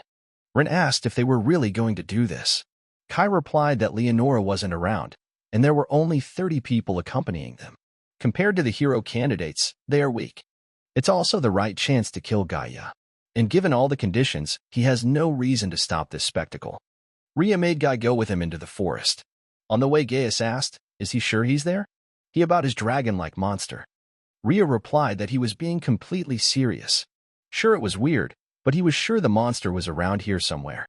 Gaius said they were near the road to the capital. If there's a dragon here, a lot of people could get hurt, and we need to report it to the taming party immediately. Suddenly, Rhea was surprised and said it was him and pointed his finger. Gaius immediately became alarmed and immediately grabbed his sword. But Gaius was trapped and Ereshkigal used that moment to attack and activated his blast. Rhea stepped aside and said it was dangerous, it could have hit him. But in the end, Gaius was still alive and survived the attack. Ereshkigal said he hit him with all his might and he still didn't die. And it turns out he's not even a bad old man. But Ereshkigal told him he was in foreign territory. So he activated his blast again and aimed it straight at him. And they brought him here. Did he forget that already? And he even knew to set the traps. Guy was completely disheveled and could barely stay on his feet. Ereshkigal said he defended himself with his blessing, but he still got hit pretty hard, didn't he? Gaius replied that a surprise attack was a sign of cowardice. He had a better opinion of him. Ereshkigal asked, "So what?"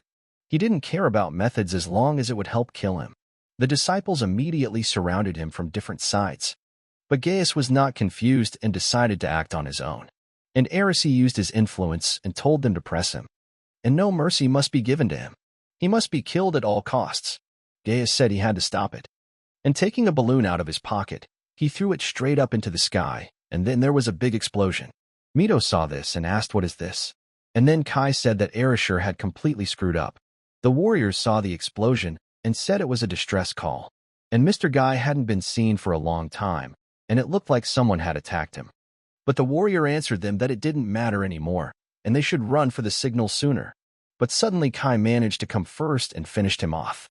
The others were greatly surprised and even a little wary. Kai put his knife in front of his pride and said it was nothing personal, but he had to die. After killing the second of them, the warriors became angry and began to attack. But Kai was quick and dodged easily. And then he left no trace. He killed anyone who got in his way. After killing a few of them, the warrior asked why a hero candidate would do that. Kai walked over and asked if he heard him. At this moment, Gaius was still standing in the middle of the forest and was surrounded by the rest of the disciples. But the students didn't waste any more time and all jumped on him at once. But Gaius stopped them with ease. And Rhea just used his techniques and applied the wind spear. The second student applied a support technique and activated the reinforcement. With one single shot, the guys managed to recreate a large weapon, which Guy was shocked by. Gaius decided not to take any chances and immediately dodged the attack.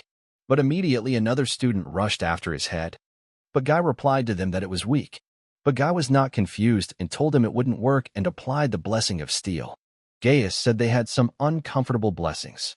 But Ereshkigal was not left out either and immediately launched into his strong and explosive attacks. Gaius was able to resist his power and even defended himself. But in the end, he was completely wounded and bleeding. Ereshkigal said he was being kind of stubborn. Rhea also replied that it looks like it was a backup signal after all. He would try to buy time. But Guy said it didn't make sense anymore. And then Leonora came in and said that she could see that he was cornered. Mito also walked up with the rest of the men and asked what was going on here, and turned immediately to Rin. Rin replied that she was only following orders. Mito was surprised and asked, "Orders?" Rina said it was striking. She didn't think he was the type to take orders from others. But Kai came up and apologized to Mito, and he was the one who gave her the order. Mito was surprised and shocked that he gave the order to her. Rin said she had caught somewhere around 7 people, but a few had escaped. Kai replied that she shouldn't worry about that. He'd gotten rid of the rest. Mito was surprised and asked if he got rid of them, and asked him not to say he killed them. Kai replied that yes, he had killed them. These are the last soldiers. Rin said he was ruthless as always. Mito asked him why he did it. Kai replied that Erasure and his vigilantes were busy fighting Gaius, so he decided to take care of the little fellow. Mito said that's why he hasn't seen Erasure anywhere. Rina asked, so they weren't messing around with this riot plan? Kai asked, still having doubts? Those soldiers were already proof enough. Mito asked him, had he joined Erasure? He thought they were on the same side, but Kai replied that he was on his own side, and asked Mito if he was sure he was a priority right now. Better to let him go and take care of Erasure instead of fiddling with him. Mito got angry and said they would talk about it again, so he went into the forest to stop Erasure. Leonora showed up unexpectedly and said that she could see that the guys had him cornered. Gaius replied that he was ashamed to admit it, but old age takes its toll. Rhea asked Erasure what they should do next. Erasure replied that they'll do what needs to be done. There is no other choice. Or do they want to run away with their tails between them? The boys were frightened and replied that she could control them, couldn't she? Leonora replied that of course, though there are conditions for that. The stronger the opponent, the weaker the effect of her technique. But with their blessings are mere children compared to its miraculous power. She can control them all at the same time. Erasure said she was a coward, and if he fought them fairly, he would definitely lose. Leonora replied that it was a cheap provocation, but so be it. She would give in. Break their claws. Gaius asked the mistress. She wasn't going to use the enslavement technique, was she? He expected that, but he didn't think so. Leonora replied to Guy that she was a saint. God loves her more than he loves them. Erasure said that's great, and immediately set out to attack them both. Gaius decided to protect the queen, but was rebuffed by Leonora. Leonora was fully aware of what she was doing, and using her earth power, she attacked Azar. Then she used the wind technique, and completely covered Erasure with a strong wind. Erasure couldn't do anything against the mistress, and Rhea caught him and didn't let him crash. But Leonora didn't stop there and immediately used the fire technique for the rest of the students. After that, she applied the water technique and immersed one student into the shell. The student didn't expect this and said she couldn't breathe, and asked for someone to save her. Leonora saw that no one was her equal and asked, "Is it over already?" But Erasure said it wasn't over yet. Don't let her think she's won. But then Mito came running in and told Erasure to stop fighting. What was he thinking going to do that? Erasure replied to Mito that if he wants him to stop, let him make him. He's not going to sit around and do nothing like he did. Mito asked, did the others think the same way? Rhea apologized to him and replied that he couldn't trust them. Rina listened to him and said that she agreed with Narumi. Since it was starting, why didn't they just join in? Mireille told Renee she's going back there. Not everything is decided by brute force. Leonora heard them all and asked, a split in the group, and so quickly? There's not even a riot going on. They can't just walk away and pretend it never happened, can they? Leonora did not play with them anymore and used her fierce wind against them. But Rhea was determined and immediately wanted to repel her attack. He tried to stop her, but he couldn't. All the students were trapped in the wind and couldn't do anything. But Mito was a little smarter and came down to earth. Seeing that all his boys were injured, he asked them how they were feeling. Erasure answered him not to panic. No one had died. And he can't protect them all. It's time to make a decision. At this rate, she's going to take them all down. Mito replied that there was no way out anymore. Suddenly, Rina looked at him and said that it had gotten to him, because her patience was already at its limit. And immediately she showed her fire in her hands and was ready to attack. Mireille also said she didn't really want to be a part of it, but what can you do? Leonora stood in front of them and said that she was about to remind them why she was so valuable. Ren also asked what they would do now. Kai replied that the real fun would begin when she used the enslavement technique. Until then, they'll leave all the dirty work to them and wait for a time when it's better for them to join. Suddenly, Guy said to Mrs. Leonora that even though he was of little use, he wished to speak first. Leonora replied that she was relying on him, and that should help his wounds. And immediately she healed his wounds. After healing Gaia, he became his old self and even regained his arm, which had been cut after the explosion. Ria got angry and said that they had used up so much energy on him. Rina also said that they had more strength too, and now they were all fighting together. Leonora told him to let them start whenever they wished. After all, this battle would be a great test for them. And naturally, if they can't defeat them, they can't become heroes. Mito headed out to attack himself and ordered his guys to cover him. As the blows collided, Mito applied more strength and began to destroy his opponent's sword with his attack. Gaius, seeing that his sword was about to break, he stepped back a distance to avoid being left entirely without his sword. Gaius realized that simply blocking his attacks would not work. Leonora noticed this and, turning to the ice, told him to take a new shape and pierced his target. She made some ice with sharp limbs out of ice and pointed them directly at Mito. Rina saw this and shouted that she would melt it. But Leonora asked her, could she do it again? She used the same ice attack again. But Mito had already managed to cut them all, but one hit his face and wounded him. Mirai got angry too, and using the power of the stone asked her what she was doing with their leader, and activated her telekinesis.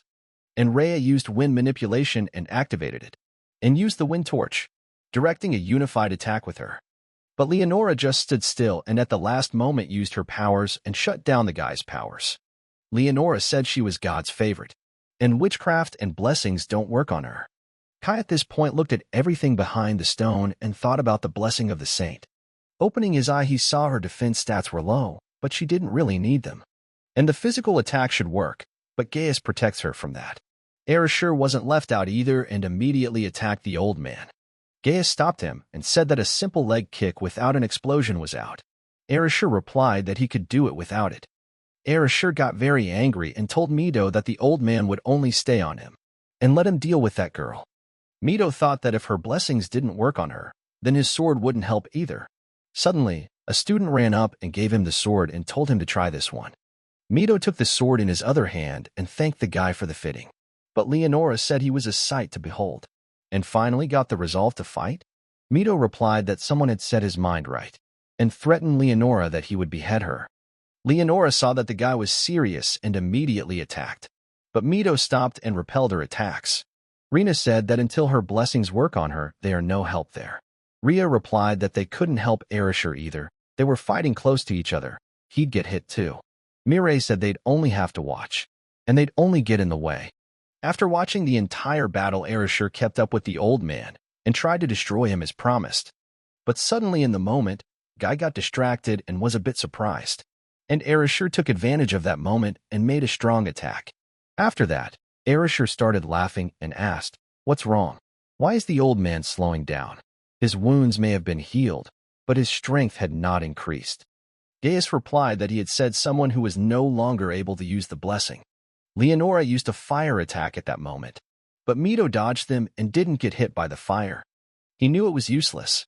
At this rate, she'd swat him before he could get close enough. And suddenly his eyes were a different color, and he knew there had to be another way to overpower Leonora. Leonora said he expected nothing less from him. Only a few could dodge her technique so deftly. Mito realized that until he got closer to her, it would be a one-way game. What should he do? Try to get closer or find a way to attack from a distance. Rina saw that the blessings don't work on her, so on Rina or the others here won't help. And Leonora specializes in ranged attacks. And now Mito realized that he had to reduce the distance between them at all costs. And he had to act as quickly as possible. Leonora didn't get any more cool and used the power of the wind on him. But Mito decided to go ahead and try to get closer to her. But Leonora saw him approaching her and applied a dive. Mito was surprised in the moment and didn't even know what it was. But after that, Leonora used the fire technique and used immersion to move it directly into Mito's body. Leonora realized that all this time he had been unconsciously strengthening his body with magic, and then he was able to release all the power at once. And that's an incredible talent. But however, he was still not her equal. Ereshkigal was still fighting with the old man at this moment. Ereshkigal realized that there was no way to use the explosion anymore. How could he defeat him then? Gaius attacked him and said he could see the doubt on his face. With a wave of his sword, he slashed Arashi's chest.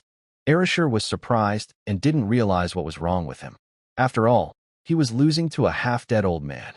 Gaius asked, "Is that all he can do without his blessing? He is an amateur, after all." But Ereshkigal realized that he wasn't, and he is strong enough without his explosions. and immediately walked over to him and looked into the old man's eyes. Guy was shocked and asked with surprise, "Can you still stand?" Erasure used all his strength and immediately punched him with his fist. Guy couldn't even do anything against this guy and was badly wounded in the head.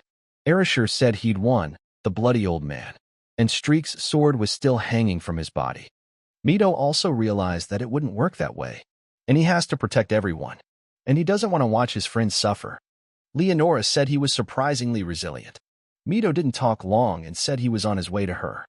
Leonora replied that no matter how hard he tried to get closer to her, Mito was even stronger and immediately stood in front of her. Leonora was shocked by all this and didn't expect such a turn. Mito saw it and attacked, but the girl just stepped back and missed. But still Mito managed to hurt her. Leonora saw that her arm was wounded and asked if he was happy about it. And now she realizes she's let her guard down. But no, that was definitely not the case. But Mito didn't stay away and tried to approach her again. Leonora was confused, and sensing his arrival, she used an ice attack. But Mito didn't even feel her attack and simply shattered the ice into small pieces. Leonora realized and couldn't believe it because she was acting cautiously, and it was just that Mito was too fast to keep track of him. Leonora asked, "A blessing of speed?" Since the god gifted him with the power he wanted, it means he loves him too. But Mito replied that he was just asking for the power to help him protect his loved ones, and activated the speed. And immediately he was in front of her and put his sword right in front of her face. Leonora said it still wasn't enough. Leonora immediately applied the fall-down technique. Mito was greatly surprised and fell to the ground, unable to move. Leonora said she didn't want to use it, but it looks like there's no choice. Kai saw her pull out her trump card and told Rin that it was time for them to start. Leonora said she didn't expect to have to use the enslavement technique. And even Mito is living up to her expectations, and that's pretty sweet. The guy couldn't even move and tried to resist. Reno was worried about him that she even started running to help him. But Leonora saw this and told them to stop. She wouldn't allow them to approach them and stopped them with magic as well. Ray got caught up in the crush too and said he couldn't move either. Leonora replied that they all did a great job, and they will consider that they passed that test.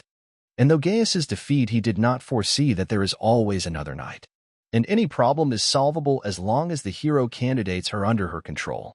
Ria said, meaning they went into the fight from the beginning with no chance of winning. Mito realized that until they found a way to deal with this technique, they wouldn't succeed. Leonora said they allowed the ritual of summoning hero candidates because she can control them. Otherwise, their existence could be a threat to the country. Don't they think so? But suddenly Kai used his knives and attacked Leonora with them. But she sensed it and summoned the earth to repel the attack. Leonora said she kept wondering where he was lurking. Her sweet servants died because of him. Kai said he was surprised too. And a simple guy like him was honored by their attention. Leonora said that he seemed strange to him from the beginning. Even after receiving a useless blessing, he didn't react in any way. It was hard to call him an amateur. And frankly, she's disappointed. And someone like him should have thought twice before getting into a losing battle. Kai replied that whether he was a loser or not was up to him. Leonora told him to try to prove otherwise, and immediately used the same magic and told him to freeze. Kai looked and replied that he understood everything and asked if this was his enslavement technique. Leonora asked, now it's gotten to him? And as long as this technique has existed. But suddenly a shot rang out, and the bullet hit her arm. Kai asked, did she cover the vital points right away? He didn't expect anything less from her. Leonora was shocked and asked why he could move.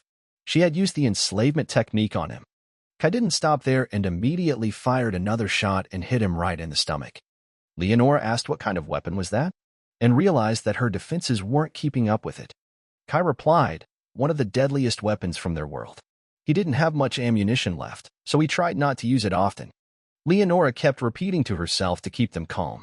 And she doesn't even know why her technique doesn't work on him, but that's not what's important right now. Kai picked up on the fact that she was using fire and heard Leonora order it to burn. Leonora rejoiced afterward and said that he had let his guard down. But when she opened her eyes, she saw that there was only the cloak. But Kai was already behind her, and holding a gun to her head told her not to move. And he realized from her fight with Mito that she wasn't strong in close-range combat, and the technique she relied on so much didn't work on him. Leonora realized she was screwed and asked the guy why. How could it not have worked? Kai said that he really wondered why. but he wasn't really sure if his gamble would work or not. But it had worked out just fine. Earlier, Kai had told Rin to use control on him first, but Rin was scared and didn't want to do it. But Rin said she wasn't into that kind of thing. Kai asked her what she was even talking about. He researched the materials about the techniques. He found no information on enslavement techniques, but instead he got some very interesting facts. And if two techniques of the subjugating type are imposed on one person, then the technique that was imposed first has priority. Rin asked, would there really be no effect from the enslavement technique if she was the first to impose control on him? Kai replied that it was possible. Also, something like that could be pulled off if her technique exceeded her divine defense. Rin asked him, is he serious? But after all, her powers wouldn't compare to her enslavement technique in terms of scale or power. Kai replied that he thought the main difference was the level of the techniques. And he saw that Rin's control is at level 1. And the control enslavement technique is at level 3. Rin said that means even if she casts control on him first, she can interrupt the spell? Kai replied that no, that was unlikely. Steady submission technique had taken over her control as well. Back then, he thought that they had obeyed him because his technique was higher in level, but that wasn't the case. And he simply applied the technique first. And it's likely that the technique to enslave Leonora works along the same lines. And anyway, all they have to do is try it out. And first, they need to find out the range of the control. Leonora got really upset and asked, really, Rin? Kai asked, wondering if she had finally gotten it. And that's right. Rin's control is on it now. Leonora responded by saying she's a sassy wannabe. But Kai said that was the end of it. He grabbed the gun with his hand and decided to shoot her right in the head. But Kai changed his mind about killing her and handcuffed her. And she felt her power being blocked by those handcuffs. Kai said that he borrowed a pair of handcuffs from the members of the Demon King sect. And it looks like they're blocking her miraculous power too. Leonora asked him what he was going to do to her. Kai replied that he would look at it now. And if she could get them all back to their world now, then he would set her free. But Leonora said that, unfortunately, that's impossible. She can only summon heroes here. And to send them back would require a completely different technique. Kai looked and saw that it didn't look like a lie. Nor did she have that skill in her status. He asked, then why did she tell them that if they defeated the Demon King, she could return home? Leonora replied that summoning people from the other world required enormous amounts of miraculous power. They appealed to the god himself to help carry them here. And in other words, their being here is God's will. And when they use their role, they will most likely be brought back. Kai said it's likely. She doesn't fully believe it herself, does she? Leonora answered that was correct. She had summoned hero candidates before them, but none of them had been able to even come close to the Demon King. Kai said he guessed the answer, but would ask what became of the candidates who were called before them.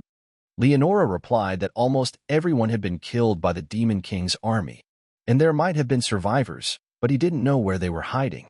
Kai said anyone would give up after that, and that's why she didn't tell them. Leonora asked him that now he wanted to settle here permanently. Sooner or later the Demon King's army would attack, and they would have to take the fight. Kai replied that ultimately they have no choice, right? Leonora said that's correct. And if he wants to survive the battle, they need the support of the country, isn't she right? She would turn a blind eye to the incident, just let her go.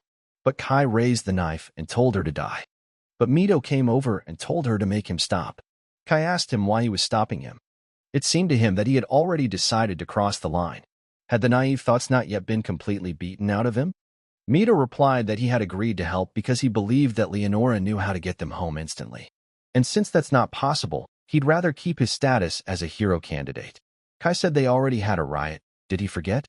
Leonora also joins the conversation and says that Mito is saying the right thing. She admits that she got a little carried away, and they can imagine that none of this happened. Kai knew there was a logic to it, but she was too dangerous. There was no way to take her by surprise a second time.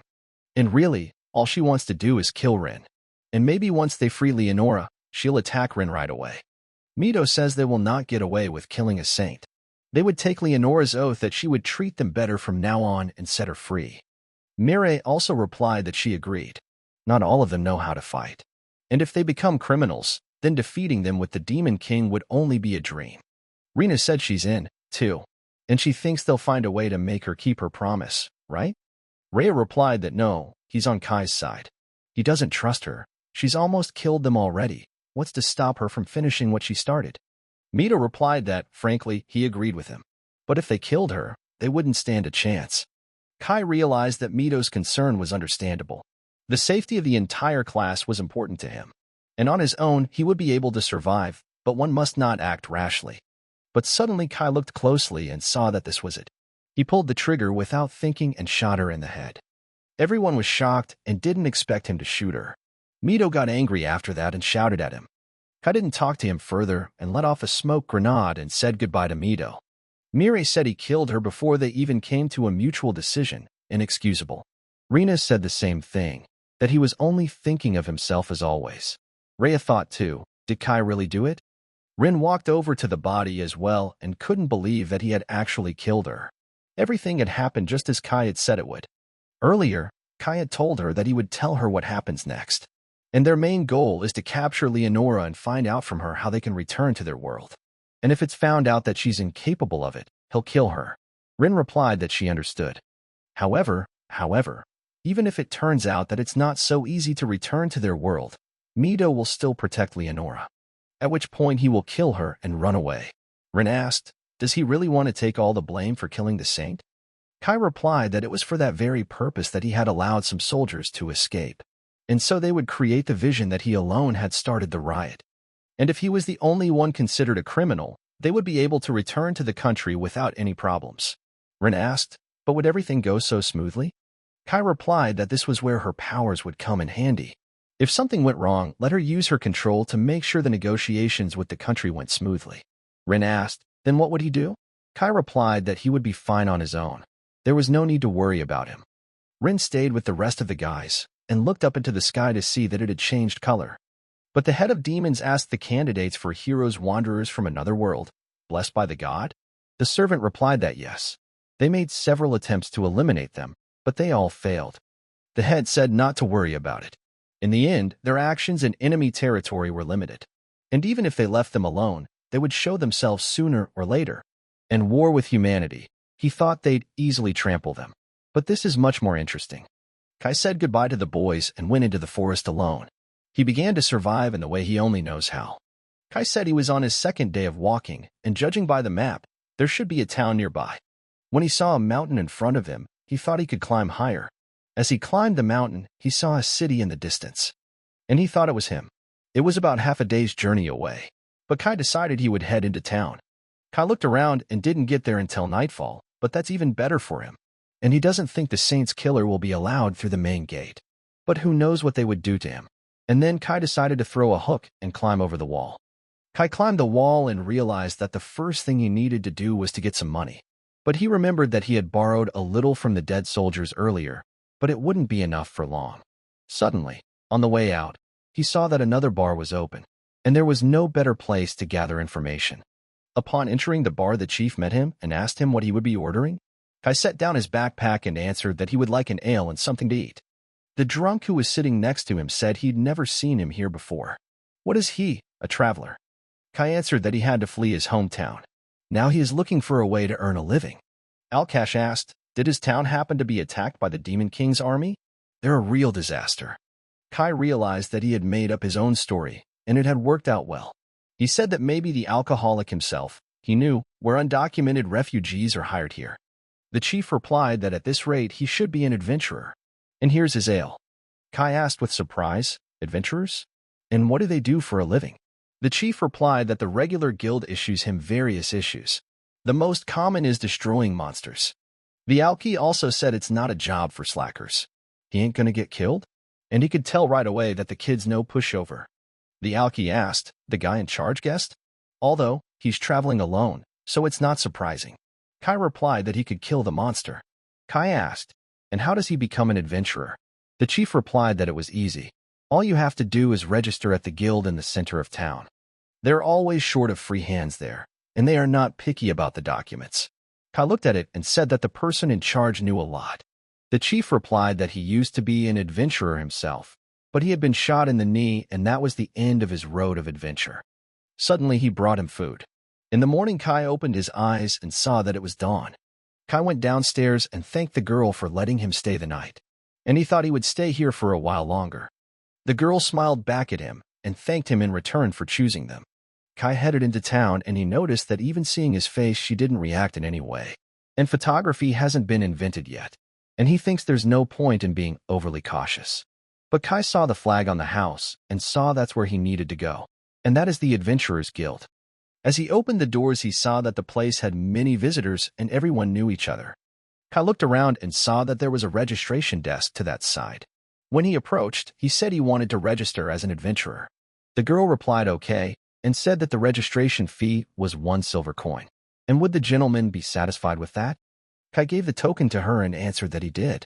The girl gave him the paper and told him to give his name, age, and origin. Kai immediately realized that he shouldn't tell them his real name. So he told them his name was Siren, and he was 17 years old, and his hometown had been destroyed by the Demon King's army. The girl said that was enough information to register. Kai remembered that Siren was his code name from his world. He didn't expect it to be useful here. Kai did everything and thanked her for her help. The girl stamped the seal and said that his registration was complete. And now she will briefly tell him about the activities of adventurers. And each adventurer is assigned a different rank according to their accomplishments and abilities. And the higher the rank, the higher the reward. But the queries themselves will be more difficult. And since he's a rookie, that's why he's rank F. Let him complete the requests, earn reputation, and he can increase his rank. And on this board there are queries posted for adventurers, and advises him to look for requests for F rank. Kai walked over to the board and saw that the F rank requests were mostly gathering medicinal herbs and killing kobolds. Kai realized that he hadn't seen kobold monsters before. And maybe this is a request and take it, he thought. Suddenly a guy came up to him and said he hadn't seen him here before. Does he really want to fight kobolds? And he'd better forget it. And they'd kill a dead guy like him in no time. Kai looked and thought, what kind of assholes are these? But Kai had made up his mind and told them he was giving them advice to turn around and leave without making too much noise. The guy with the yellow hair asked, did he decide to give them advice? And is he that cocky? The other workers saw the Sora and said they were at it again. And they're harassing the new guy? It's gonna be tough on him. The guy said he was watching, that no one had taught him manners. So he decided to teach the guy manners and try to hit him. But Kai had spotted it beforehand and grabbed his fist before he touched it.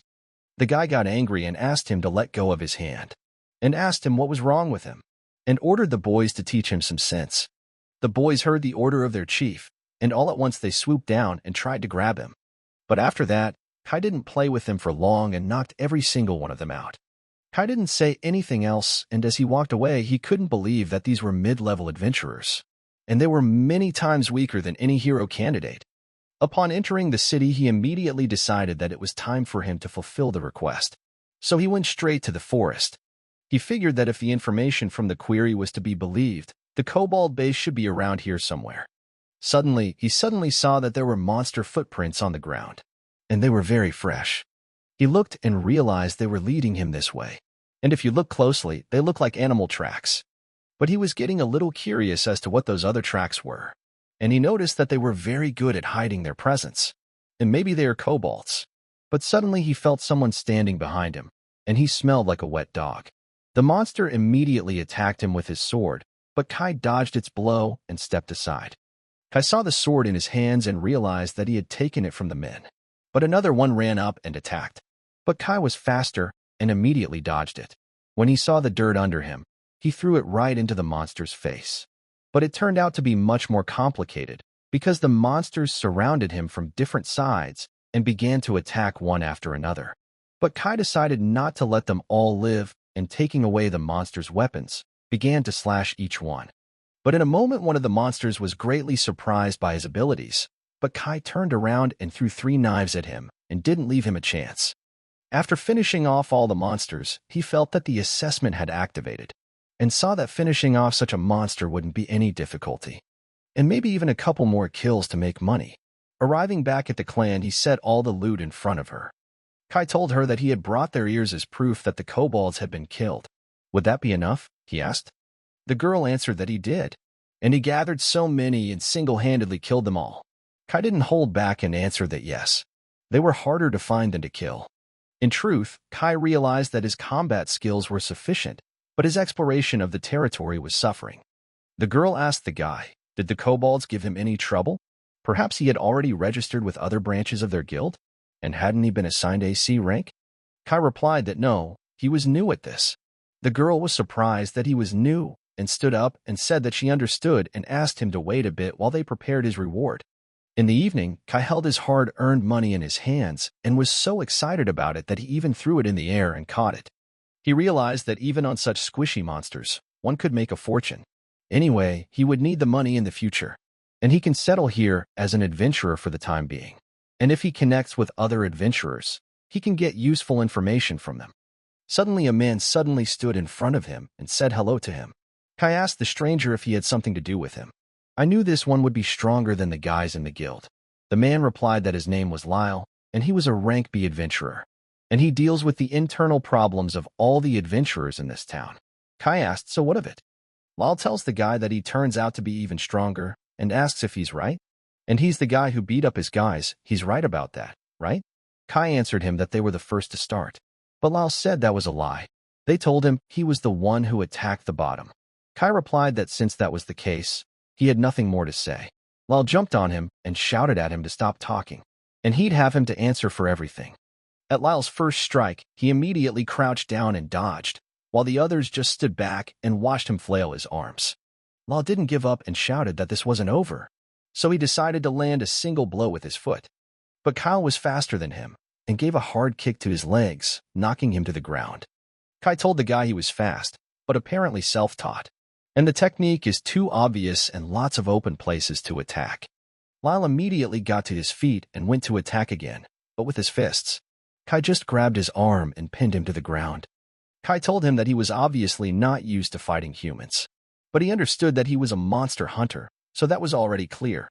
Lyle got angry and told him that if he was so strong, why attack those weaker than him?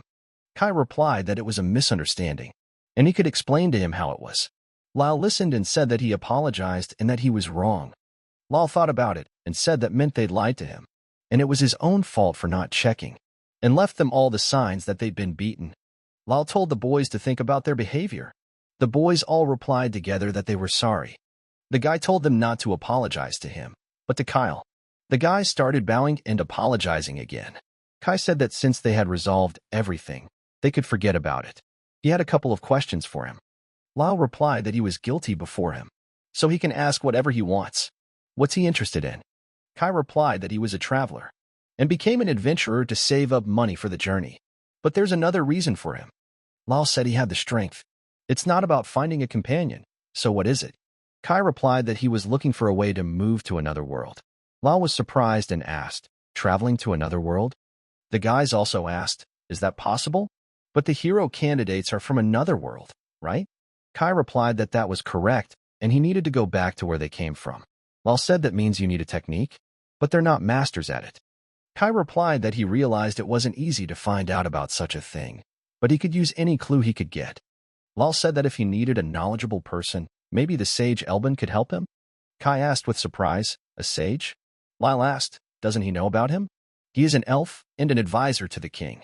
Kai replied that he had heard of him once and asked if he was real, and he remembered that it was written about him in the books. Elves are long-lived people who live deep in the forest. They are so few in number that they have become almost legendary, but sometimes they can be found in villages, and the sage is one of them. Lyle said he's over 100 years old, so he knows a lot. Yeah, and he's known as a talented magician. Kai realized that elves were unique in that they borrowed the powers of spirits to use magic, even if he didn't know about the return technique, and his magic could bring him back. The boy came up and asked if the sage was still alive. I haven't heard a word from him. Had anyone seen him at all? Lyle replied that he didn't know any more than he did. He apologized for not being more helpful. Kai said that no, it was useful information, and she's enough for him. And now it's laid outside, and apologizes to him for leaving them, but he'll go to his room. Lyle got curious and asked if he could ask a question too. Why would he need this path to another world? Kai replied, so they could only try to guess, and turned around and started to walk away. The next day, he came to the girl again and brought the rewards. And in return, she said that here was his reward for the order. And the Lord had done a very good job. Kai realized that it had been a week already. He had accumulated enough. Lyle met him and asked if he was done yet, and would he like to have a drink with them? Kai apologized and replied that he didn't have time for that today. Lyle thought that he must be tired and wished that they would see each other soon. Walking out into the city, Kai looked at the sheet and saw that he had gathered information about a wise man. And that man's name was Elben Kellet. Until 10 years ago, he was an advisor to the king, but he retired and moved to the western frontier. And it seems to him it's near a hot spot where the fight against the Demon King's army is being fought. There's no reason to stay here anymore. And it's time to visit the wise man. At this time, in Alpha Temple City, at the negotiation table, Squad 8 Commander Henry was saying that it had been about a month since he had started looking out for hero candidates to replace the deceased saint. And maybe they have some complaints? Mito replied that no, not even the opposite. They all think they're very kind to them. Henry said that in that case he was glad. Each of them is a valuable fighting unit of their country, and he wants them to be shown the respect they deserve. Mireille also replied that she thanked him for his concern. And in her head, she realized that he was nothing like Leonora, though that one was a little suspicious. Henry did not linger long and said that now he could move on to the main topic, and in truth, it had been decided at yesterday's meeting that it was time for the hero candidates to show themselves in action. Mito asked, in other words, they want to send them to the front lines. Is he understanding correctly? Henry replied that it was like this. There is still fighting along the western border to this day, and they would be sent to one of the hot spots on the front line. Mito said it was understandable. But regarding their agreement, Heinrich asked, is he about protecting those without combat skills? Well, he'll look into it for sure. Mito rejoiced and thanked him. But Heinrich said they would assign them a different job. They don't have many resources to provide for those who don't work. Mito said yes and thinks they will even be happy about it. Mireille asked him when they were moving out. Henry replies that they are in a hurry, so they are leaving tomorrow morning. He asked them to tell the others to start preparing. Mireille left saying that it was very good that they had accepted their terms. Mito replied that it was right. It's embarrassing how smoothly everything is going. Mireille said she believes after Leonora's death, they don't have any trump cards left to control them, so they're making concessions. Mito replied that they had killed Leonora too. Naturally, they are afraid of them. But Mireille at the moment was only wondering where he had really gone and what he was doing. Mito remembered that after Leonora's murder and Kaya's disappearance, they had come to the king and told him that the saint had been murdered. The king asked how could she have been killed? Who could have done such a thing? Rena replied that Kai was the killer. He's as much a candidate for hero as they are. The guards were surprised and asked, what? How is this possible? The king also asked, and where is he? Rena replied that he had escaped. What else is a traitor to do but make a quick getaway from the scene of the crime? The guard also said that if it was true, they needed to organize a search party immediately. And first we need to see if the saint is really dead. The king asked the boys, did they let him escape? It's a very convenient story for them. Arisi got angry and asked him what he had said there. The king replied that he himself did not want to suspect them. But they can't rule out the possibility that they all conspired and killed Leonora. But the guard replied to the bishop that no, he had seen it all himself. These brave hero candidates were trying to protect a saint, but they failed to stop Rin, and the saint died at his hands. He saw it for himself. The bishop thought and said that he could trust the words of Leonora's soldiers. Is this Kai really that strong? Mito replied that he was very strong, and secretive enough not to show it to anyone. The bishop made up his mind and said they would discuss the details in the inner room, and he asked them to come with him. Rin listened to their conversation and saw that the control worked well. Mito thanked her for such a favor, and it looked like they had somehow gotten past that stage. Mireille asked him, is he still worried about Kai? He's not worth his worries. Mito replied that he might be. He knew that what Kai had done was his fault, and he was supposed to protect them all. Meeting with the rest of the students, he said that it had been decided to send them to the front lines. The battle group begins to assemble. The disciple asked, a real fight, what to do? And they got kind of uncomfortable and very scared. Rena asked, only now it was they who were starting to be afraid? Hadn't they decided to join the battle group themselves? The boys answered him that that was correct. The girl was also frightened and asked, they wouldn't be sent there alone, would they? Mito replied that yes. Henry, their commander, is also in charge of the 8th squad of knights, and it looks like they will be part of that squad. Rin immediately came out and asked him, what about Kai? Mito replied that there was a bounty on his head, and it looks like all available resources are being spent on finding him, but still no leads. Rin got upset and started to walk away, but Mito asked him, so she didn't tell him that she was worried about this traitor, and Rena said that if she found him, she would burn him to the ground. But Rin was very sad and looked up at the sky and wished she could go with him. The next day, the students were on their way to the front line on horseback. Suddenly, Rena said that she was tired and asked if it would be soon to take a break. Manera replied that they had recently stopped for lunch. Now they would go on until nightfall. And the guy was saying that for the last few days, all they've been doing is walking. And he was getting pretty tired. And he wished they had a car. Suddenly, Arisi raised his hand and told everyone to stop. The boys were surprised and asked him what was wrong. Arashir replied that there were monsters in the bushes.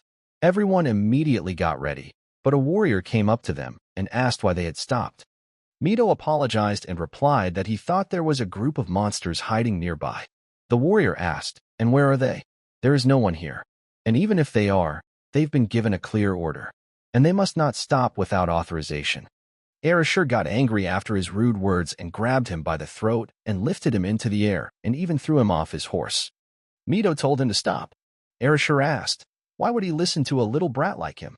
Suddenly, all of a sudden, monsters came out of the forest and were ready to attack them. But Arashir sensed them and let him go, and then switched to them. The guards said their rabbit claws, and have everyone prepare to attack immediately. But the monsters didn't stand still and immediately started jumping straight at the warriors and disciples. Their claws were so sharp that they easily knocked the swords out of the warriors' hands and looked at them as if they were prey. Arashir was ready to play around a bit and immediately activated his blast and burned the rabbits alive.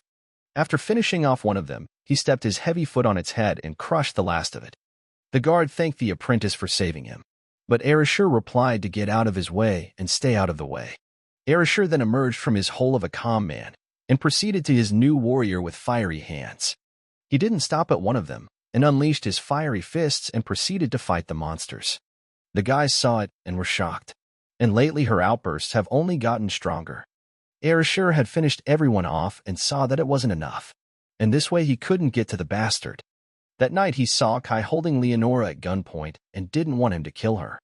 But after Kai put a bullet in his head, he was very angry with him and wished him dead. And he realized that this Kai had been strange from the beginning. And even when he looked at him, he didn't raise an eyebrow. And he didn't give a rat's ass about bullshit. And he was clearly not a weakling. And when he got the power of the blast, he seemed to be able to top it. And now it's really pissing him off. Mito asked him what's wrong with him. He's been in a bad mood lately. Arashir replied that it was nothing. He doesn't like it when little things tell him what to do. At this time, on the western border of the sacred country of Digrest, in the city of Fort Traz, warriors were alert and guarding their city. Suddenly, the commander of Squad 4 of the Order of Holy Knights, Amelia, came up to them saying that she was grateful to them for having the hero candidates come to them. Amelia introduced herself and said that this was the western border of the sacred country. In other words, she was the frontline commander, although she had only recently received that title. Heinrich asked what had happened to Commander Bacon. Amelia replied that he had died a week ago and wished he could tell them to rest after their long journey. But suddenly, the gates opened and warriors shouted that the Demon King's army was attacking. The Demon King's army is attacking. Amelia said that as they have heard, they have no time to rest, and she hopes they will help them. Mito replied that they all understood the order. He turned to the others and said it was time to prepare for battle. Arashir was even more excited when he heard his words about the fight, and he thought it was great. He needed to release all the negativity that had built up inside him. The Demon King's army was so large and strong that everyone pounced on the kingdom at once. The disciples looked at them and asked how many were there, but Henry told them to attack and reduce their numbers before they could get close to the fort. The warriors prepared their bows to shoot the monsters, and the warriors of fire heeded his will and burned the evil demons. Attacking all together, they aimed arrows at the demons and then burned them with flames. But the demons were also bloodthirsty and shouted that they needed to kill all humans. Mito was also surprised and said that they didn't even try to retreat after something like that. But Amelia said it wouldn't kill them. And don't underestimate the strength and endurance of demons. And what might work against humans won't work against them. Mito asked what should they do. Amelia replied for them to follow Henry's instructions. He is leading the raid, and she will be in charge of Squad 4. And they will meet the demons downstairs. Henry said she could rely on him, and he wanted to say so, but as he sees, someone is itching to join the fray. Suddenly Rena said that they went downstairs first. Mito was surprised and asked how so? But suddenly Arashir made his move, and with one blow he burned almost all of the monsters. But he wasn't alone, and took the rest of the guys with him. The demon was screaming that they were idiots, and he couldn't believe they'd come out of their booths by themselves. Erasure said they were demons, or whatever, but he didn't care anymore. Let them all come over here. Maybe they'll entertain him a little. What the demons did was to destroy the gates and break into the kingdom. The guards were shocked and realized they were no match for them. The demons didn't take pity on them and capture them, and even worse, started killing every single person. But suddenly one demon saw the man and attacked him with his axe. The guard had already said goodbye to his life, but suddenly he opened his eyes and saw that the demon was already lying dead. The guard, seeing that the hero candidate had saved him, was shocked. Mito made sure they were all exterminated and never attacked again. Seeing that the others weren't leaving, he commanded the sword to stretch, and immediately began slaying the demons. Mito rejoiced greatly, for he had succeeded, and his strength continued to grow. Mito told his boys, "Do they see that they have the power to overpower them? And they should not be afraid to challenge them." The disciples rejoiced greatly and immediately rushed to attack and fight the demons. Mito, too, broke into the crowd of demons and realized that he could not hesitate. If he was afraid, they would be afraid too. After all, he's the leader of the class. But he realized that you can't rely on naive thoughts. Mireille also said that they wouldn't abandon him. They would fight too. She immediately activated her telekinesis, and Rina used her flame and directed the fire directly at the demons. Rin also joined their team and used a control technique, and directing it at the demon stopped it. The guards looked at all of this and said that this was the strength of the hero candidates. They are crowding the Demon King's army. Henry said to keep the hero candidates going, and they will make the demons retreat. After a while, all the disciples were already at their limit, but there were no demons left on the battlefield either. Amelia looked and raised her sword and shouted that the Demon King's army had retreated, and victory remains theirs. In the evening at dawn, Henry came up and asked Mito what he thought. How did he feel about his first fight? Mito replied that there was still a lot to work on. Fighting with a crowd is still difficult for him. During the fight, he focuses all his attention on his opponents and sometimes forgets to give commands. Heinrich told him that he had done well. They certainly wouldn't have won today without him. But let him be careful. This time, they only fought middle and lower class demons. And the higher demons, though few in number, are terrifyingly powerful. Mito listened to his words and replied that he would take them into consideration. In the evening, the remaining demons returned to the headquarters and told all said that the report is over, and apologized to the king for not doing their duty. The commander of the Demon King's army was very unhappy with his news. At this time, in the west of the sacred country of Digrest in the Great Forest, Kai was already in the forest and still continuing his journey. He thought it looked like the exit from the forest was very close. It would not be far to the great sage's house. But suddenly he felt someone following him, and immediately he was attacked. But Kai dodged it and even looked to see what it was. He noticed that its attack was fast, and it looked like a tongue. Looking closer, he saw that they were monkey monsters. Kai applied his eye and activated the assessment. When he opened the characterization, he saw that they were called gibbons. Kai tossed the bag aside and decided that was enough for now. Gibbon saw that the boy had prepared to attack them and immediately lost his temper and attacked with his tongue. Kai sharply dodged his attack, but looking in front of him, he saw that Gibbon was already in front of him. Without thinking for long, he immediately jumped into the air to avoid being caught by the monsters. But the gibbons didn't leave him alone either, and immediately started attacking. But Kai used his knife and cut his tongue. Kai didn't stop there and immediately ran to kill the monster, and told him he was slow. After finishing off one of them, Gibbon couldn't even fend off the blow, and bid farewell with his life. The rest of the gibbons stopped in place after seeing their ally dead. Kai asked them, well, were they frozen? Should he approach them himself? But it ended badly for them, and the guy finished them all off. Leaving behind dead bodies, he thought, each time more and more dangerous monsters are caught. And that was because he was approaching the Demon King's lands. Or maybe it's the fact that there's no adventurer town nearby, and only the strongest survive in the wilderness. And there's not a single hunter in the vicinity that can handle them. And according to the assessment, most of them weren't young. Whatever the case, one must stay alert. Kai continued on his way and reached Urkano Mountain. He knew that the natural barrier protecting the country from a full-scale invasion by the Demon King's army. And the tallest of them all is called Deathwolf Mountain. According to rumors, a wise man lives on its summit. And there must be a village at the foot of the mountain. Kai did not want to stop and ran straight up the mountain. But suddenly Kai stopped abruptly when he saw the red flames. But when he got closer, he saw that the city was on fire. As he ran towards the city, he thought they were being attacked by the Demon King's army. The demons were in the city at that moment. Kai crept up and saw that the front line was far away from here, and he thinks he underestimated them. The demon asked Mr. Hector what they should do next, and could they just kill everyone here? Hector replied to leave them alone. They could use the men as slaves, and they had better tell me if they had learned anything about Elben. The demon replied that yes. Apparently, he lives on top of the mountain of the Wolf of Death. Hector asked, so they got the right information? But it's a morass for them, but it can't be helped.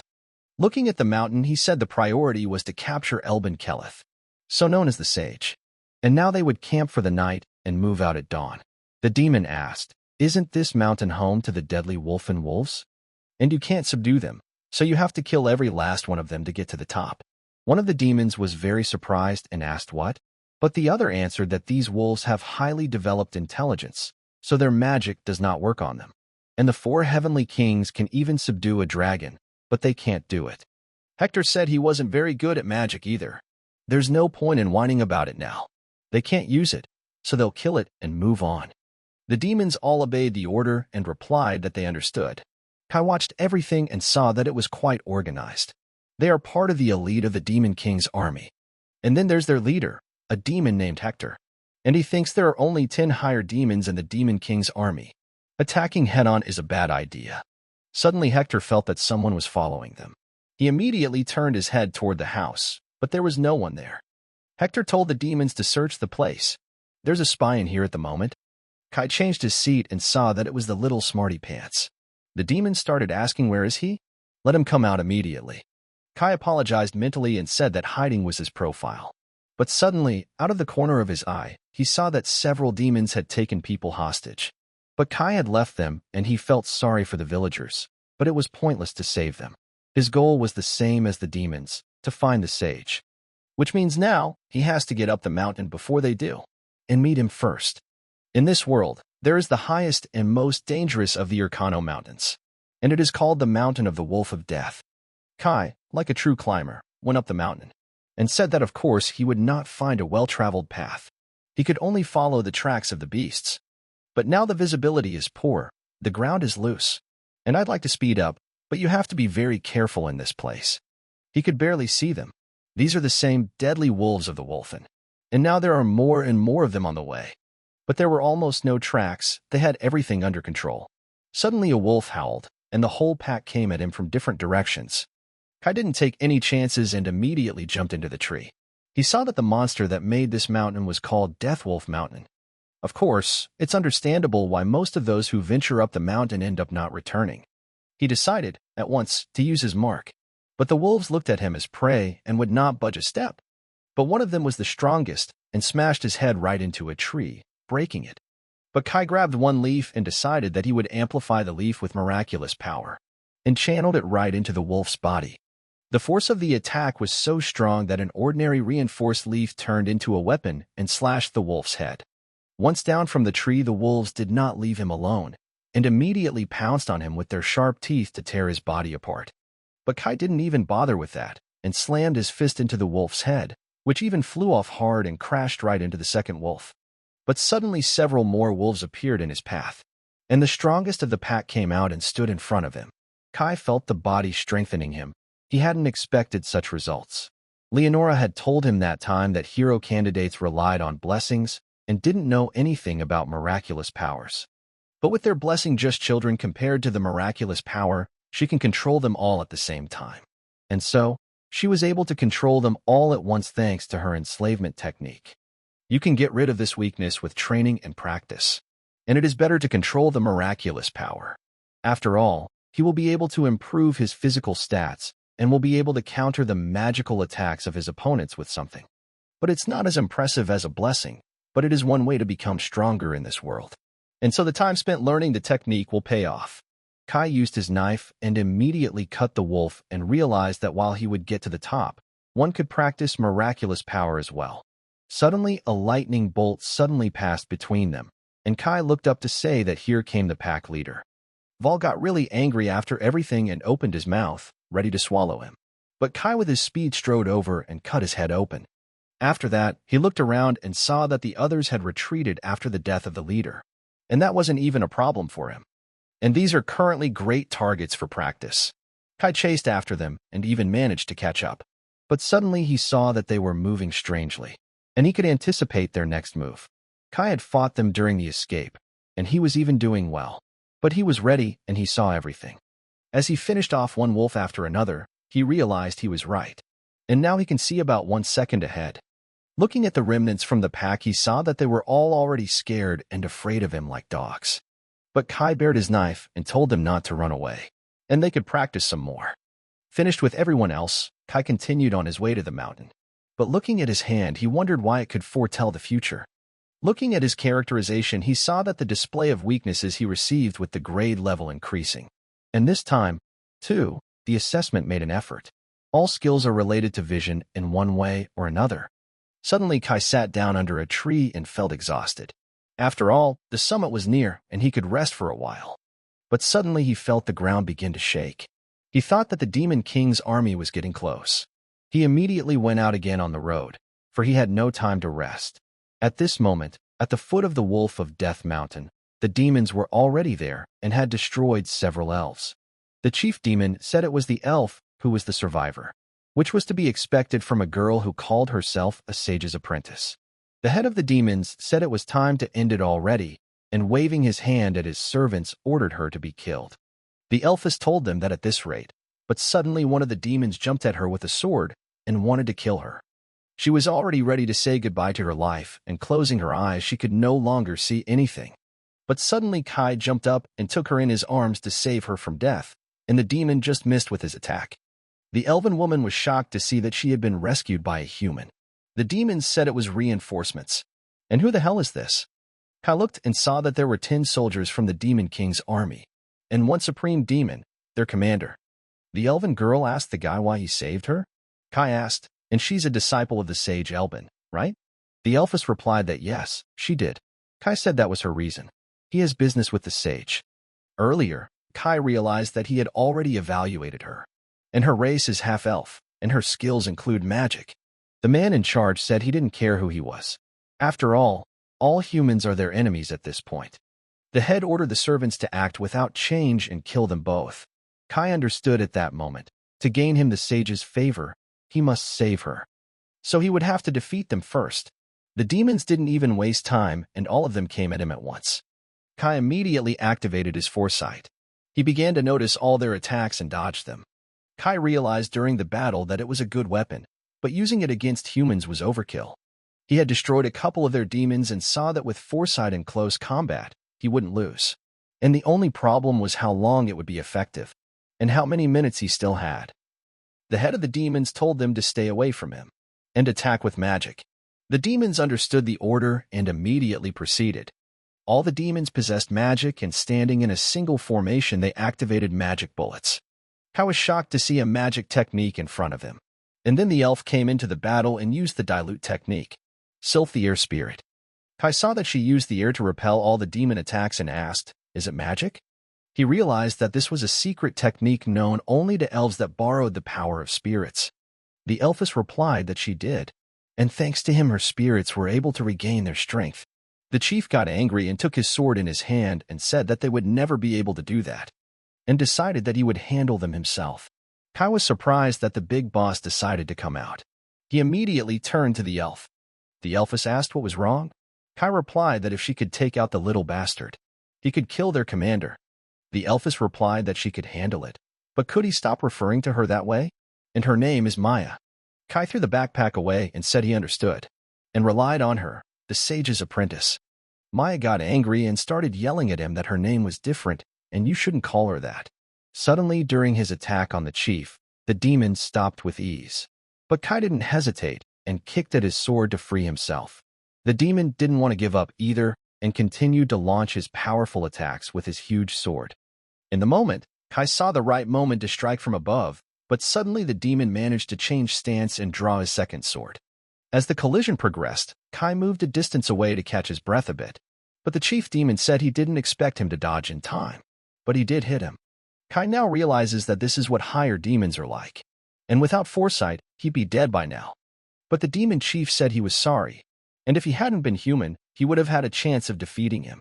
Kai used his gaze and saw that his name was Hector. And the physical abilities of a supreme demon, high reactions, and add to that level 5 swordsmanship. And even with foresight, it's too dangerous to go head-on. And in that case, he decided he'd use a trick. Hector took a long look at the guy and told him not to stand a pillar, and immediately ran to attack. But Kai immediately anticipated his attack and decided to step back beforehand so he wouldn't touch him. But Hector didn't stop and continued trying to touch the guy with his sword. Kai was of course wounded again in the arm and thought what good was foresight if his body just couldn't keep up with his attacks. The gap between their forces was too wide. Hector asked the guy, would he just keep running like that? But Kai didn't think long and immediately let loose 3 ways into him. But Hector was surprised too and managed to put up his defense and took all 3 bullets in his hands. Kai didn't expect the demon to have time to defend itself from the bullets. But Kai let loose 2 more 2 ways and the target was his legs. Hector got very angry and said it was a new temple weapon. And that's when he fell for the cocky kid. But that didn't stop him, and he immediately ran to attack and counterattack. But Kai took a chance and fired another bullet. But Hector told him not to get his hopes up, and he already knows where they're going. Kai put his gun away because he was out of ammunition, and his knives went into action. Hector saw all this and repelled them all with ease. But after that, Kai threw a smoke bomb at him. But Demon was shocked and thought, what is this? But after such a grenade fell right in front of him, it immediately exploded. But Hector didn't expect that. The other demons saw the explosion and were afraid for their captain. But Maya shouted at them not to come any closer. But Maya thought during the battle, who is this guy? Even though he's human, but he has the power to fight a supreme demon. Kai picked up his sword again and realized his ammo was at 0, and this was the last grenade. But in the end, he knew it wasn't enough to take him down. Hector said his weapons were strange. Suddenly, Hector rose as if to another level and increased his speed and began to make attacks, while Kai tried to reflect them that he himself was even shocked. And in the moment, he realized that all he had to do was take advantage of it. So he decided to focus on the enemy's movements. Suddenly, he began to feel strange feelings and realized it was a reflection of weaknesses. Kai saw with his eyes a vertical line that already showed his weak spot. He figured that was likely his weak point. Kai took advantage of this and attacked right at that very point. Kai finished him off and realized that foresight displaying weaknesses, the effectiveness is amazing. But suddenly he felt that he was getting very bad. And he saw that he was exhausted, and it was very bad. The demons looked and said that their captain had lost. But the kid's exhausted too, and now they can take him down. Maya saw that her spirits were already at their limit too. But this man was protecting her, and she must help him. The demons all piled up and immediately ran to kill the guy who had already been left without strength. But suddenly someone used fire magic and immediately put everyone in the flames and burned them alive. The demons were so exhausted and frightened that they even screamed and begged for help. Kai turned around in surprise and thought, what happened? After all, the power of fire was now many times stronger than Rin's flames. Suddenly, Saint suddenly appeared and told Maya that she apologized for being late. Maya looked up and excitedly began to run towards her mentor and cheer. And Kai, hearing this, realized that it was her, the Sage of Elben. The elfess thanked him and said that as she saw it was he who had saved her student. Kai replied that it was like that, and asked her that she was the Sage of Elben. The sage replied that she was, though now she is more like just a pile of old bones, retired. Kai realized at once that he had guessed. Even though he couldn't make an assessment now, he could tell from the look of her that she was strong. And with his current powers, he's no match for her. And he believes the best strategy is honesty. Albana asked the guy. He wanted something from her, right? Kai replied that she had good intuition. Albana asked, why else would he come to such a remote area? She owed him a debt of gratitude for saving her student, and let him tell her what he's got there. If she could help, she would certainly do so. Maya asked her mentor that maybe they could get to the house first. The place smelled of blood, and the wolfen would be here soon. Albana replied to the apprentice that she was true, and told the boy to follow them. He could use some rest, too. Kai didn't want to refuse, because he knew he was in a bad place right now. And he saw that she favored him. He had risked his life for her student for a reason. An hour later, Maya said they'd arrived. It's a little modest, but she'll make herself at home. And now she would go wash up, while they let them talk. Kai asked the girl why they had decided to settle here. Albana replied that there were many reasons, but the most important one was that she was tired of worldly concerns. Even now, when she has left her post, a lot of people are looking for her in order to use her in their plans. Kai said he understood everything, and getting here would not be possible for everyone. Albana replied that only talents like him could do it, and they were rare. She's not a monster after all, so if anyone could conquer the mountain, she would welcome them. And now she asks again, what business does he have with her? Kai replied that frankly he was looking for a way to return to his original world. Albana asked with surprise, the original world? In other words, Kai said that was right, he came from another world. And he was called here as a hero candidate to destroy the Demon King. Albana asked, the third generation of hero candidates? Rumors had reached her that they had been drafted. Kai asked with surprise, the third generation? And then he remembered Leonora saying something like that. And this wasn't the first time a draft had been held. The Demon King's army killed almost all of them. Maybe some of them managed to survive, but she doesn't know where they are. Albana said there was a call for hero candidates 5 years ago. This was their second attempt. The first attempt was 10 years ago. And the first generation and the second generation were completely defeated by the Demon King's army. And from that moment on, conscription was to be taboo. But Saint Leonora had the conscience to try a third time? She's been against it from the start. God's will or not, it is a questionable thing to put the fate of one's country in the hands of foreigners. Kai replied that he was against it too, so he killed Leonora. And we won't have to worry about such appeals. Albana was shocked and asked, did he kill Leonora? Kai replied that there are many ways to kill someone, even if the opponent is superior. Albana replied to him that as she could see he was not joking. The saint was killed by her own pawn, and she thinks it's karma. And his desire is understandable. Anyone in his position would want to go home. And she doesn't like long conversations either. Albana said she would cut to the chase, and revealed that her magic could not bring him back to her world. Kai became frustrated and asked if there were any ideas on how he could get back. Albana replied that humans have a technique that can summon someone here, but she can't bring them back. And the original was long lost. No one thought about this side of the issue, so no one invented the technique. Kai replied that Leonora had said the same thing, and it turns out the only way to defeat the Demon King. Albana said it must be so, or among the magical techniques of demons there might be a suitable one. When Kai heard about the demons, he knew immediately that this was his next target. Albana said she didn't have much useful information for him and apologized for that. She still owes him for saving her student, and she'll try to think of something to help him. Kai was already pleased and excited, but Albana said that even though she thought he had a good chance of defeating the Demon King, Kai replied that it was too troublesome and he didn't want to take it on. But if sometimes there was no way out, he would kill the Demon King. Albana sensed that there was something odd about this boy. Even compared to the other hero candidates, it was as if an ashy and bottomless emptiness was growing in him. Kai thanked her for the information and called her a sage.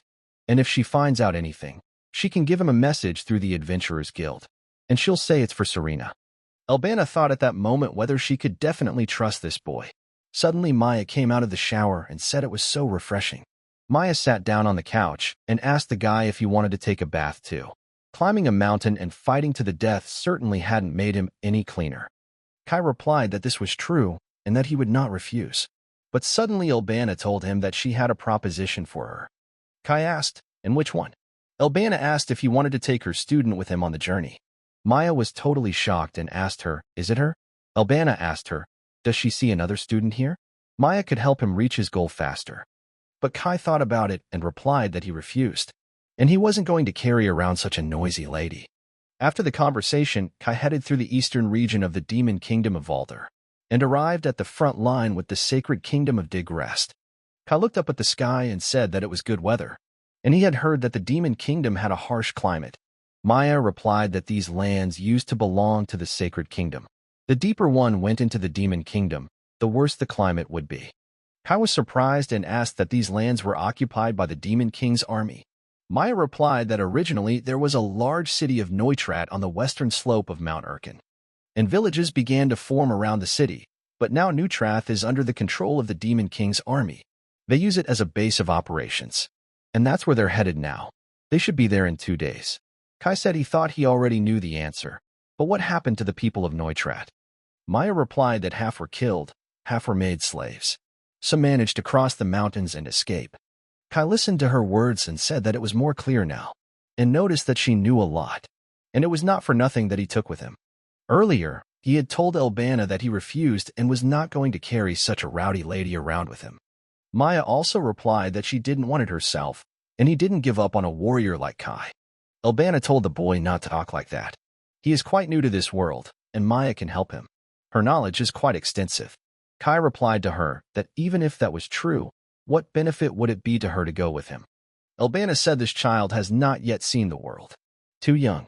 All her knowledge comes from books, but her practical experience is almost non-existent.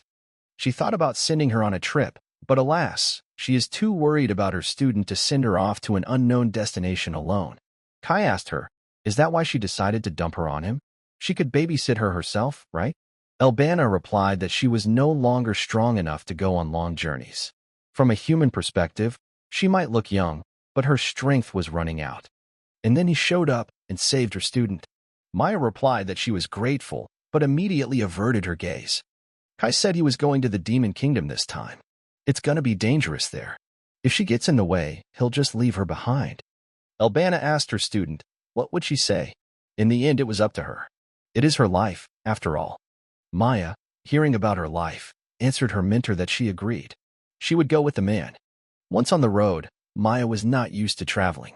And after a few hours, she started crying and saying that she was very tired. Kai told her that they were only one day into their journey. Maya replied that she was a mage, not a swordsman. And don't let her think she's tough. She tries to train, though. Kai said there was nothing to be done about it, and they were resting here tonight. Maya asked, wasn't he going to leave her if she got in the way? Kai replied that she shouldn't talk nonsense. If he was going to leave her, he wouldn't have taken her with him at all. And now let him move a little and pitch the tent. Maya heard the order and immediately got down to business. By nightfall, everything was already done, and they even figured out a fire and began to warm themselves, because it is very dangerous in the forest at night. But they didn't really have anything to eat, and Maya was so hungry that she ate only pure bread. Suddenly, Kai told her that she understood that this would be a dangerous journey. He was ready to risk his own life if it would help him return home. But she has no reason to take such a risk, and he is sure that Elbana was not lying. But is there another reason why she went with him? Maya replied that she was constantly thinking about how to tell him everything, but he apparently reads her through and through. She said that she was born in the Elven village, which was destroyed by the Demon King's army. Kai replied that he thought they were fighting humans. Maya said that it didn't matter to them. The demons were destroying everything in their path. Her family and her younger brother were all killed. She only survived because her father distracted them. Of course, she couldn't do anything then. After the army left, and she had nothing left to do but die in the forest, but her mentor found her. After that, she became her student. And so she lived. Kai said he wasn't interested in her past. He wanted to know her purpose. Maya asked, what? He still didn't get it. In fact, she decided to become a mage and accepted the mentor's offer, because she wants to have the power to kill demons. She remembers everything her mentor taught her. All these 10 years, she trained for revenge. And she will kill with her own hands those who took her family from her. Kai asked if she knew the name of this demon. Maya replied that his name was Wimberg, one of the 4 heavenly kings of the Demon King's army, the King of Wind, the commander-in-chief of the Demon King's army. Kai asked, and she went with him, hoping to find a trace of this demon. Only now he has no compelling reason to openly go against the demons. Maya replied that until now, the mentor refused to let her go, but she allowed her to go with him. She does not know the reason, but she is sure that the mentor has her own thoughts on this matter. So they will travel together for a while. Kai said that he will believe her. At home, Elbana told him that she trusted her student and was sure that he would be able to pacify her if necessary. Kai understood the same thing, that if she had traveled alone, she would have simply died in search of her revenge. Maya apologized to him and said that they had had too difficult a conversation, and he shouldn't worry, she wasn't going to drag him into her problems.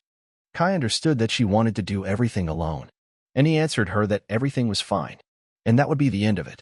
And it was time to go to bed, because tomorrow morning she had to get up early. Maya stood up and said that she understood, and she would leave the spirits on guard to look out for monsters. Kai went to his tent and thought about the 4 heavenly kings of the Demon King's army, but suddenly he heard Maya sleeping and muttering something in her sleep. But he couldn't sleep, and looking at the stars he thought that they would clearly be stronger than the demon he had fought the other day. And now he needs to become even stronger. But suddenly he decided that there was no reason to worry about it yet. At this time, on the western border of the sacred kingdom of Digrest, in the city of Fort, a serious conversation was taking place in the negotiation room. The old man said that he had already shown the others many times. It was time for the hero candidates to go on the attack. But the elder replied that they understood his point of view. But what exactly was he proposing to attack? Amelia immediately pointed her finger and replied that Fort Eris. It was originally theirs, so why not take it back? Moreover, it is an important strategic point for the enemy. Capture Eris and force them to retreat. Henry listened and said that it was too dangerous. Until now they had only been on the defensive, and suddenly go on the offensive. The old man was surprised and asked, what was the captain of the 8th squad afraid of? After all, the hero candidates are under his direct command. Amelia also said that Henry had a point. The enemy should have let down their guard by now. They clearly weren't expecting them to attack first. She asked Mito if they were ready. Mito said yes. If they gave the order, he would rush into battle immediately. Coming out of the conference room, Heinrich said that the operation was scheduled for tomorrow.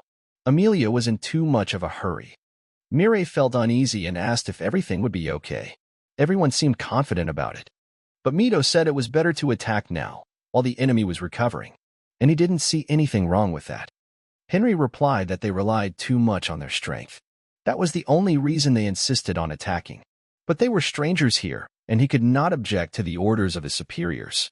Mireille said they had no other choice. But Henry replied that they would support them with all they could, but that they were the main attacking force. And now let them get a good night's rest. Mito suddenly began to feel uneasy, but he no longer had a choice. The next day, they reached Fort Eris in secret. Rena suddenly asked why they left at dawn. Wouldn't it be better to use the night for a surprise attack?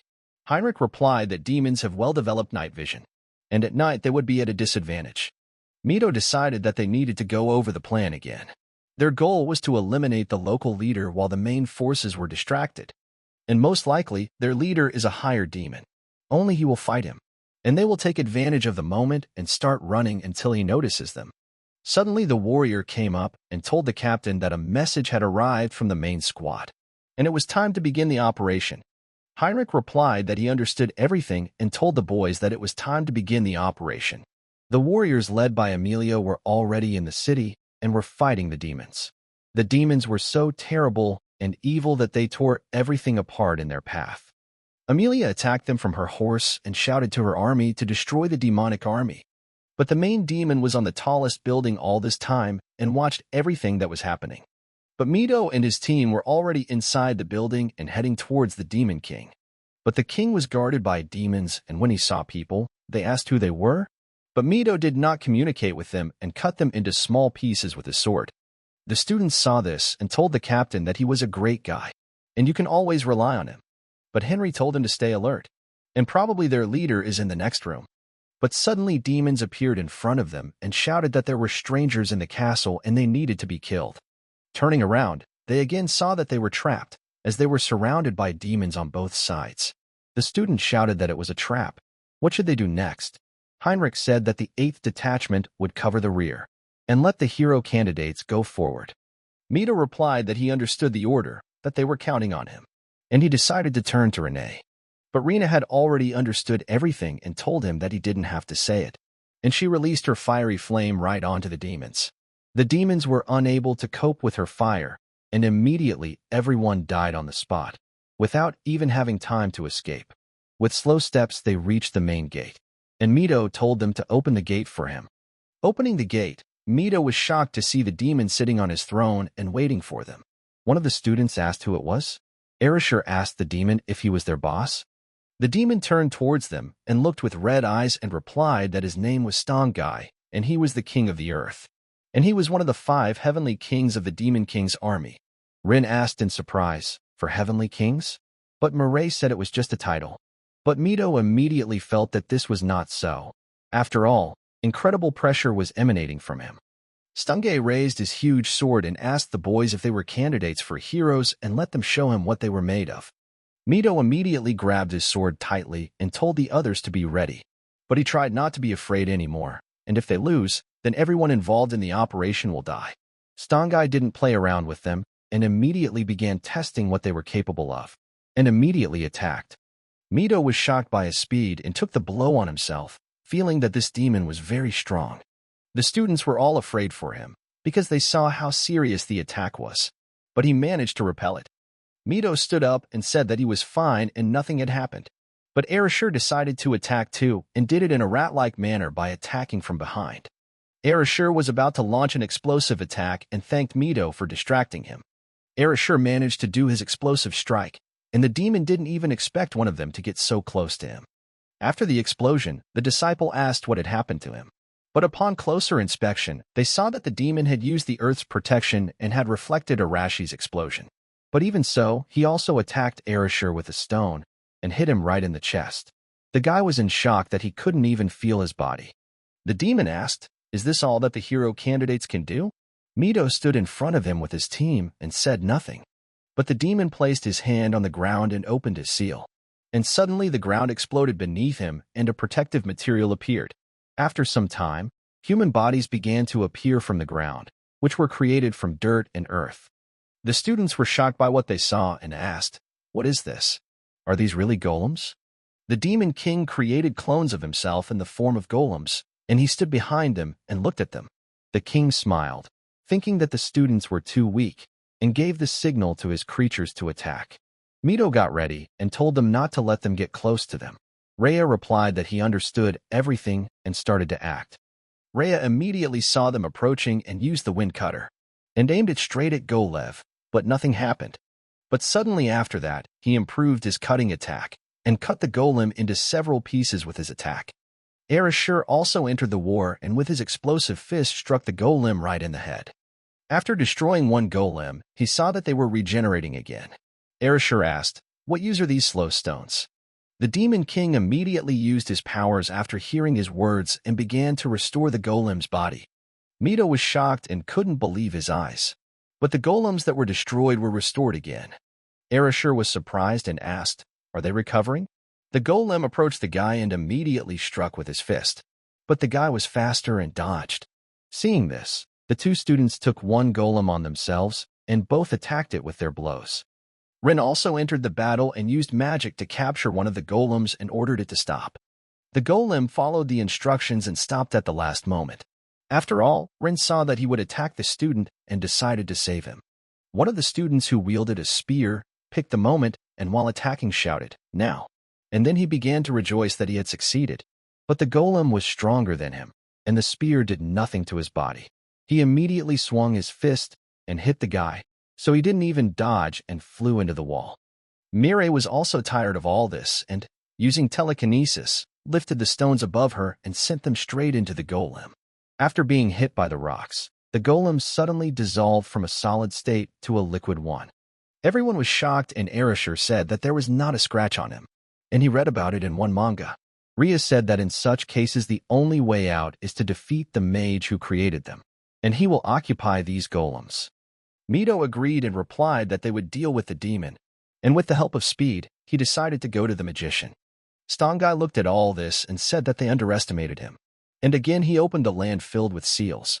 From one seal, strange objects suddenly began to appear, with which he attacked the student. Mito didn't expect this turn of events and immediately used his sword to destroy them. While Mito was fighting one of the four heavenly kings, Kai arrived at the city of Neutrat, which had been captured by the Demon King's army. But in order not to be seen, he decided to take the path through the tunnel, in a place from which people would not even think that they had entered the city. Maya was shocked and said that she never thought that they could get into the city through the sewers. But it stinks here. Kai told her to be patient. They should be under Neutrath by now. And the demons see in the dark. All around the city is an open field.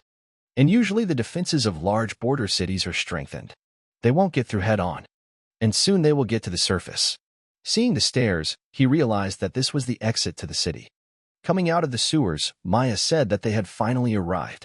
But suddenly Kai saw someone coming and told her to hide behind a barrel.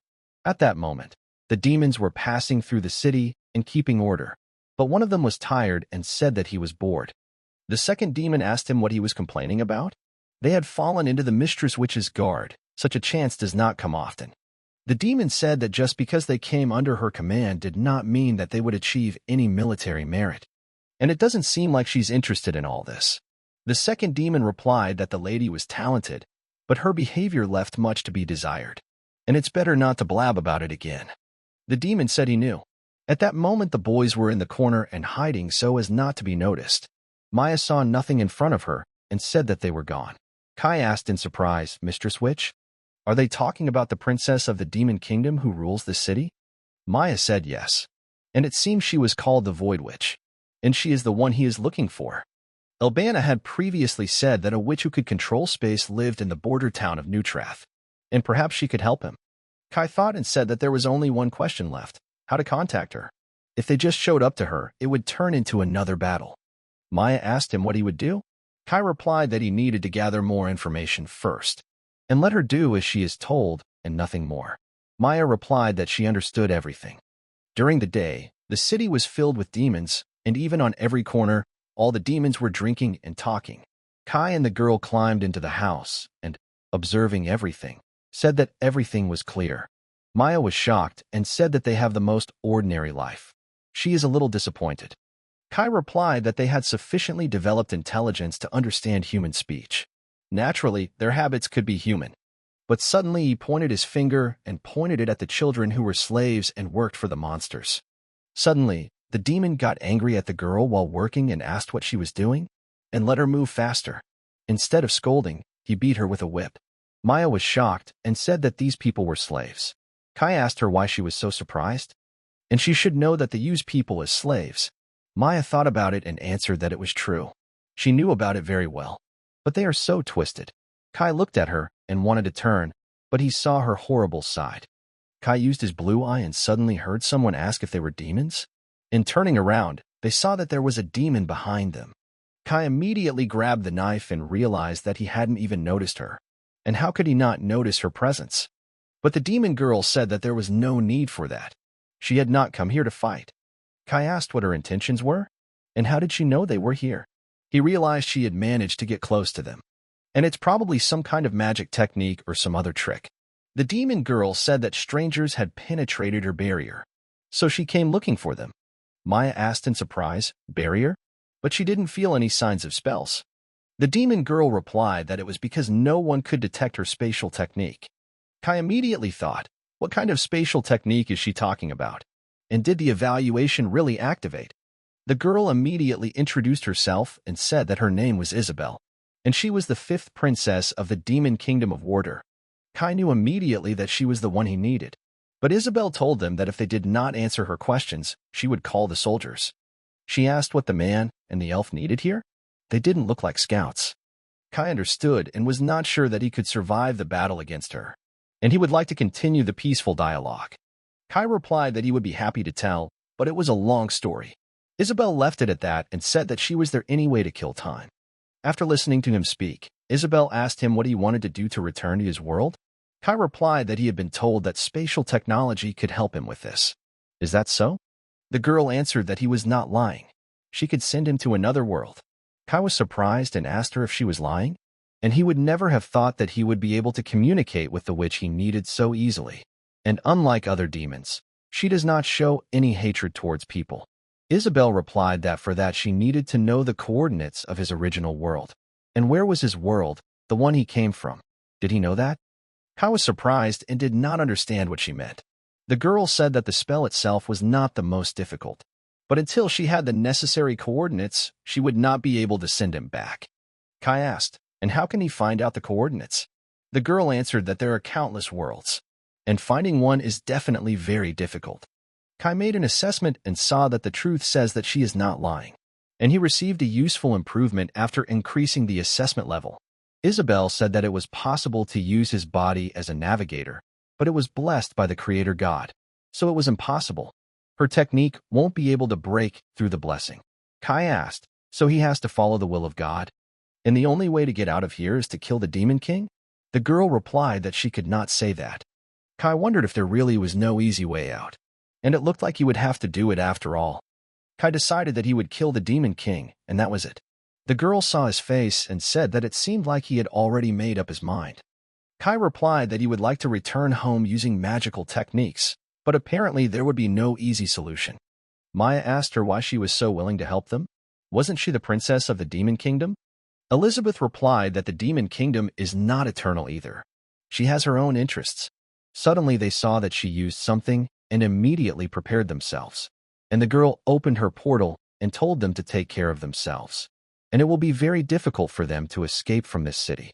Having disappeared, Maya said that she was very scared and already thought that they were finished. Kai said that she was the daughter of the Demon King and very strong, and now they would never defeat her. Maya replied that she had helped them a lot. Kai said that was true, but such luck usually came at a price. Maya got scared and asked him not to scare her.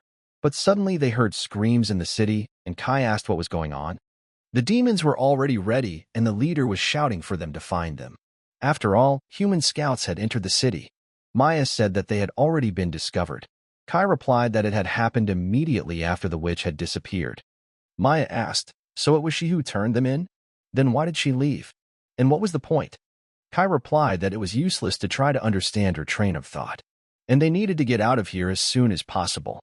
Having climbed onto the roof, they decided to escape through it. The demon asked the others if they had found it. After all, they should be somewhere here. Kai saw that they were absolutely sure that they were in the city. Someone had given them an order, and they couldn't check the status because they were far away, and it was very troublesome. But suddenly they heard a knock, and they stopped immediately. Maya asked him why he stopped. The guy told her to bend down and not move. He felt a magical power, just like a witch, and if it is not more. At that moment, one of the main kings appeared in front of the demons and ordered everyone to stand in line. Maya saw this person and said that it was Winberg. Kai was very surprised and saw that she was not herself. The girl said that she couldn't believe that he was here, and it was not for nothing that she went with him to this place. Kai asked her if she wanted to take revenge on him. Maya answered that she did, and she would never forget him. Winberg is one of the 4 heavenly kings of the Demon King's army, and is the king of the wind. Kai immediately activated his eye evaluation and looked at him. Looking at his characteristics, he saw that he was strong. Kai put his hand on her shoulder and told her to calm down first, and now they won't defeat him. Maya said she knew. Kai said he once heard that the wind technique was used to detect enemies, and they should move even more quietly after that. Winberg asked if the scouts had really penetrated them. The demon replied that they themselves didn't really know yet. But the chief said that he didn't even have to answer. It was a rhetorical question, and if they were really here, they would definitely destroy them. Winberg said that they had sent candidates for heroes to the front, their trump card, and now they cannot afford to disrupt the rear. And their mouth is simple, but very important. The demon asked him if he was sure he wanted to stay in the rear. After all, he thought that the master would be more useful in the front. Winberg replied that this place was more suited to his skills. Let the others take their chances. And suddenly he used his wind powers and said that it was very wonderful. The demon asked the master if he had found them. Winberg answered that he had, and the wind currents told him. And they move very carefully, but they cannot escape from his searching wind. The demon told the master that he could detect people or the necessary object simply by the wind phenomena. And it is not for nothing that the wind technique is so difficult to master. And no matter how much he looks, he is always amazed. Winberg replied that flattery was fine, but he'd better prepare a search party. And the people the witch had hidden were very interesting, and it looked like he'd be able to have some fun. While running away, Kai suddenly felt something in his path and told Maya to stop and not move. At that moment, Demon was around the corner, shouting for the others to find them. And they are somewhere here. Kai said they know where they are going, but they don't know the exact location.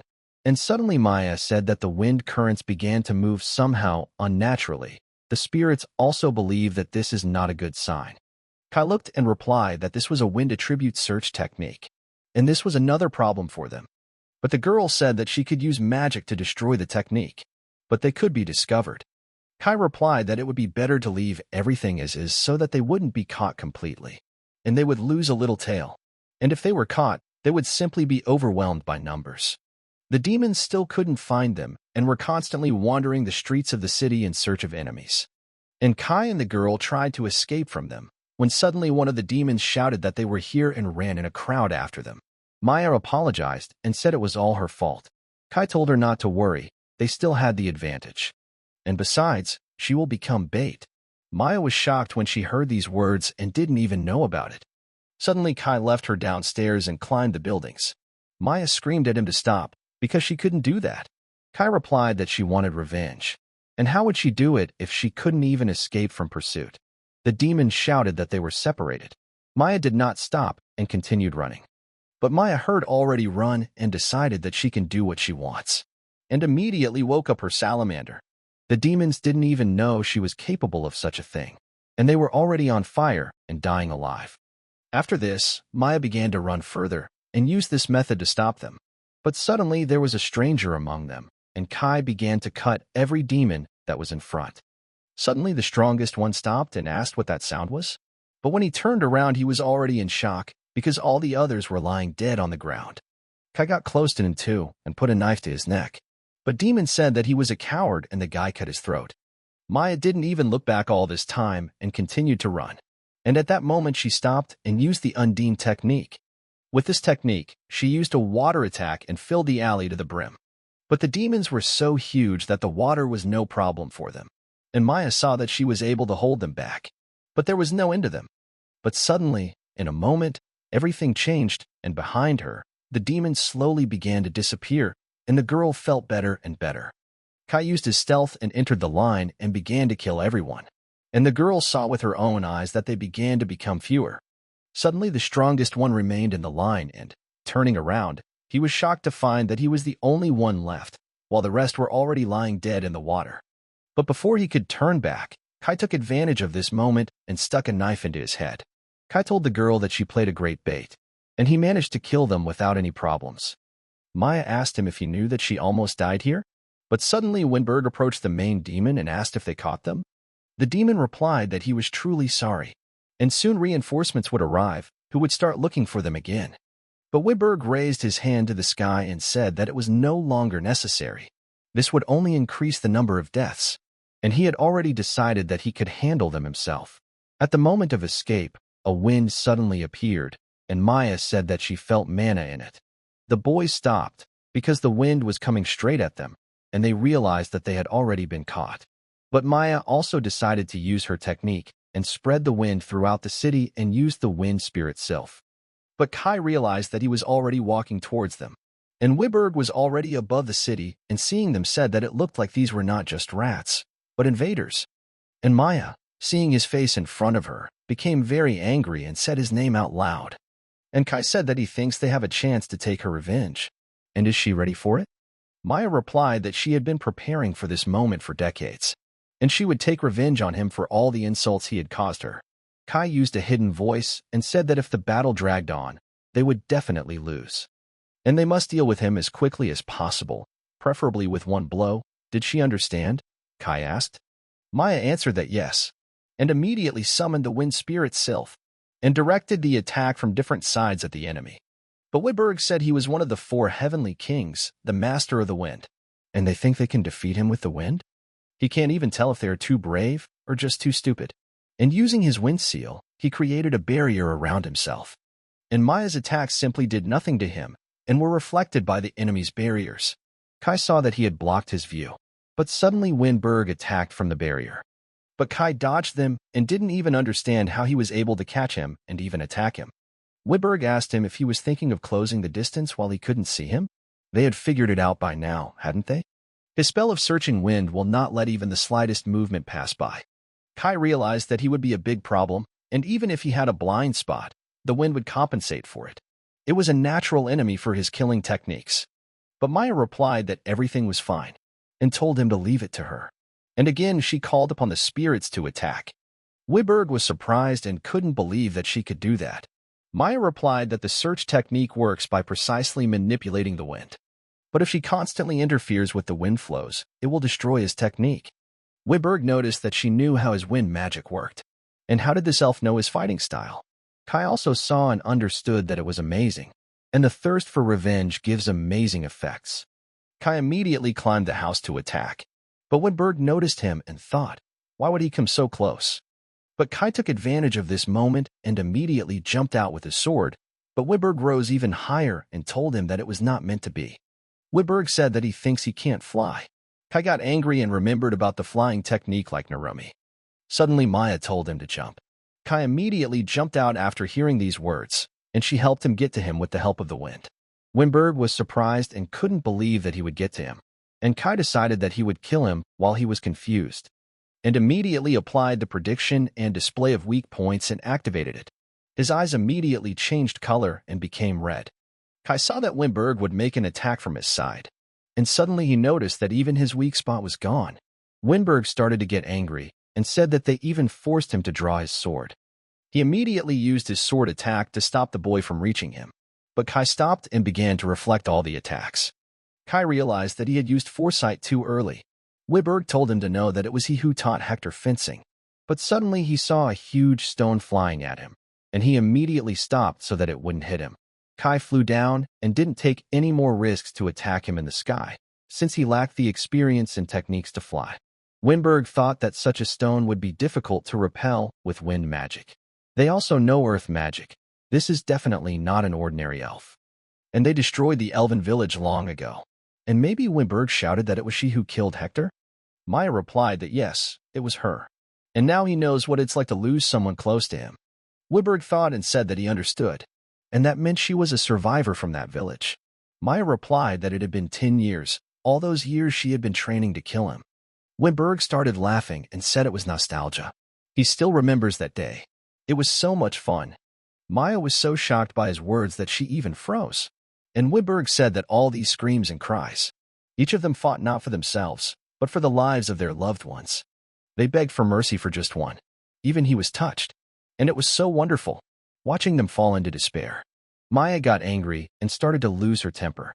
But Kai stood in front of her and told her not to fall for his provocations. And now he needs her magic. Maya understood and replied that she would do everything. Kai calmed down and began to think. He realized that he had to take every chance he could to defeat him. He had attacks for both long and short range, no weak points. And suddenly it occurred to him to take advantage of the provocation and perform the annoying duet. But Winberg didn't really think they'd last that long.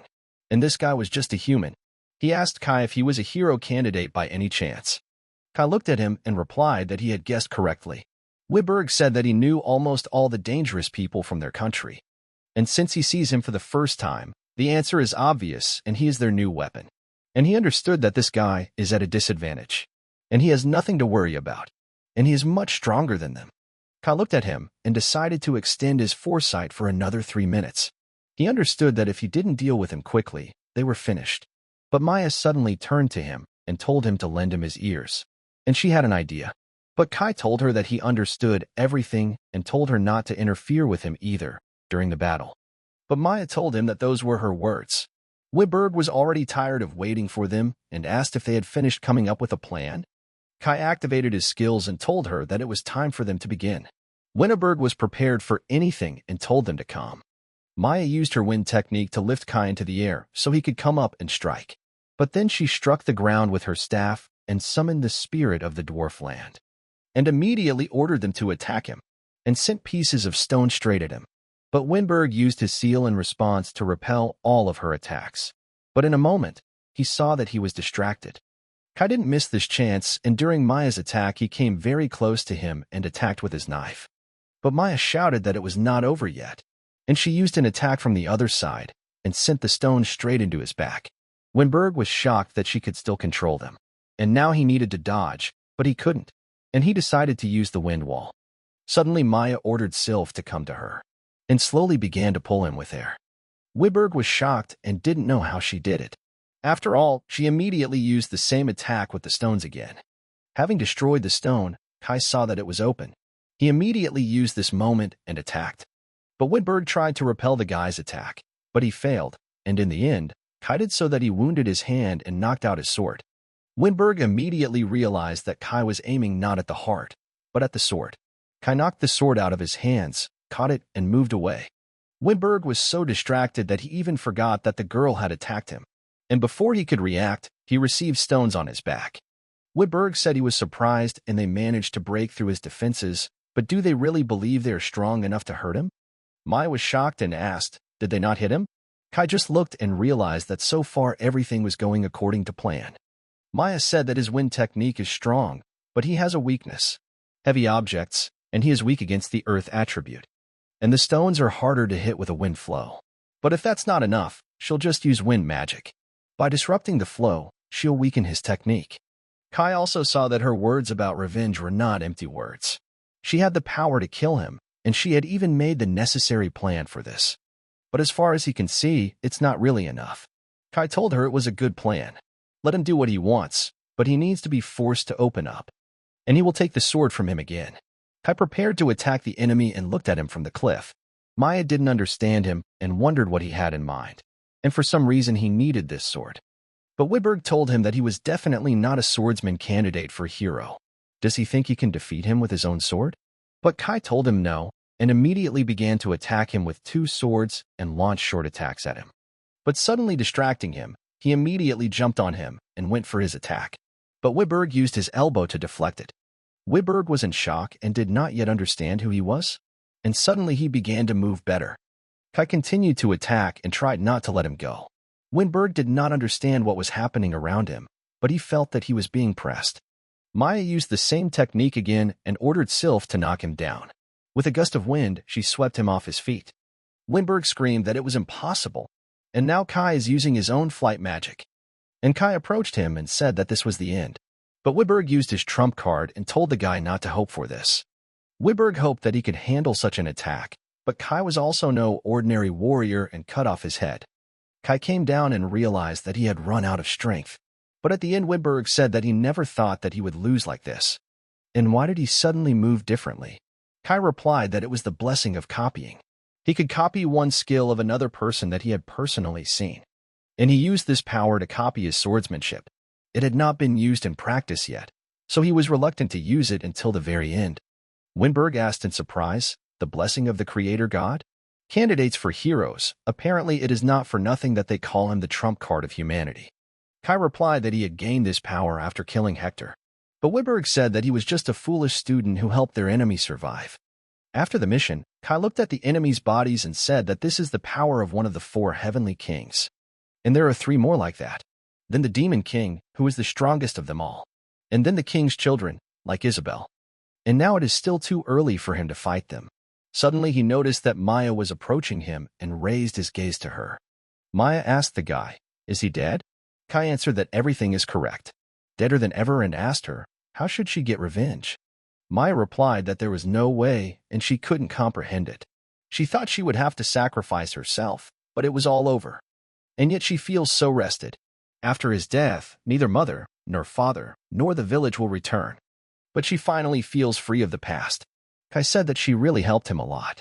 Without her, he would have definitely lost. Maya looked at him and said that those were her words. She had trained for 10 years to kill him, but it was not enough. And now she is very grateful to him that he helped her avenge her family.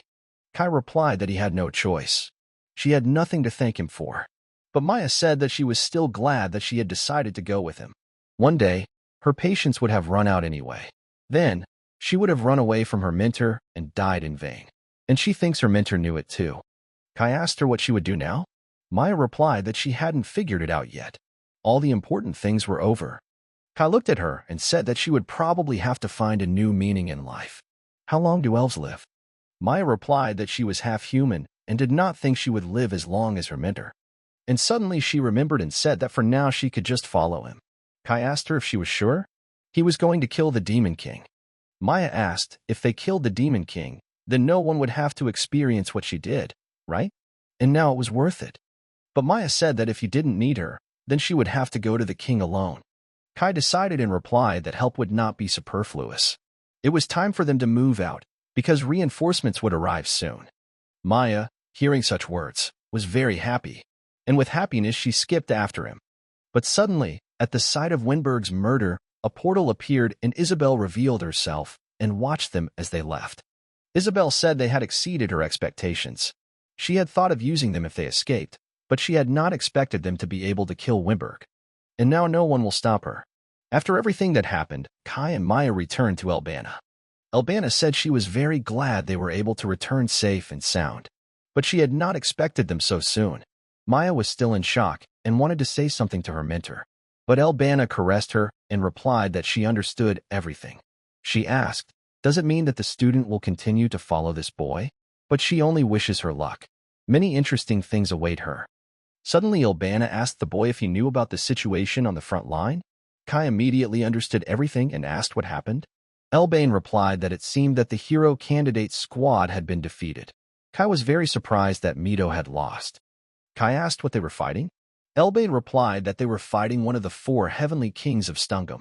Maya said that means he's on the same level as Winberg, and very strong.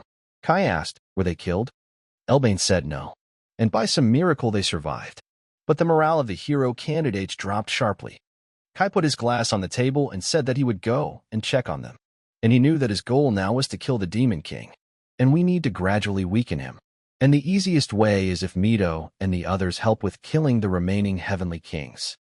Maya asked, are the other hero candidates as strong as him? Kai answered that he doesn't know.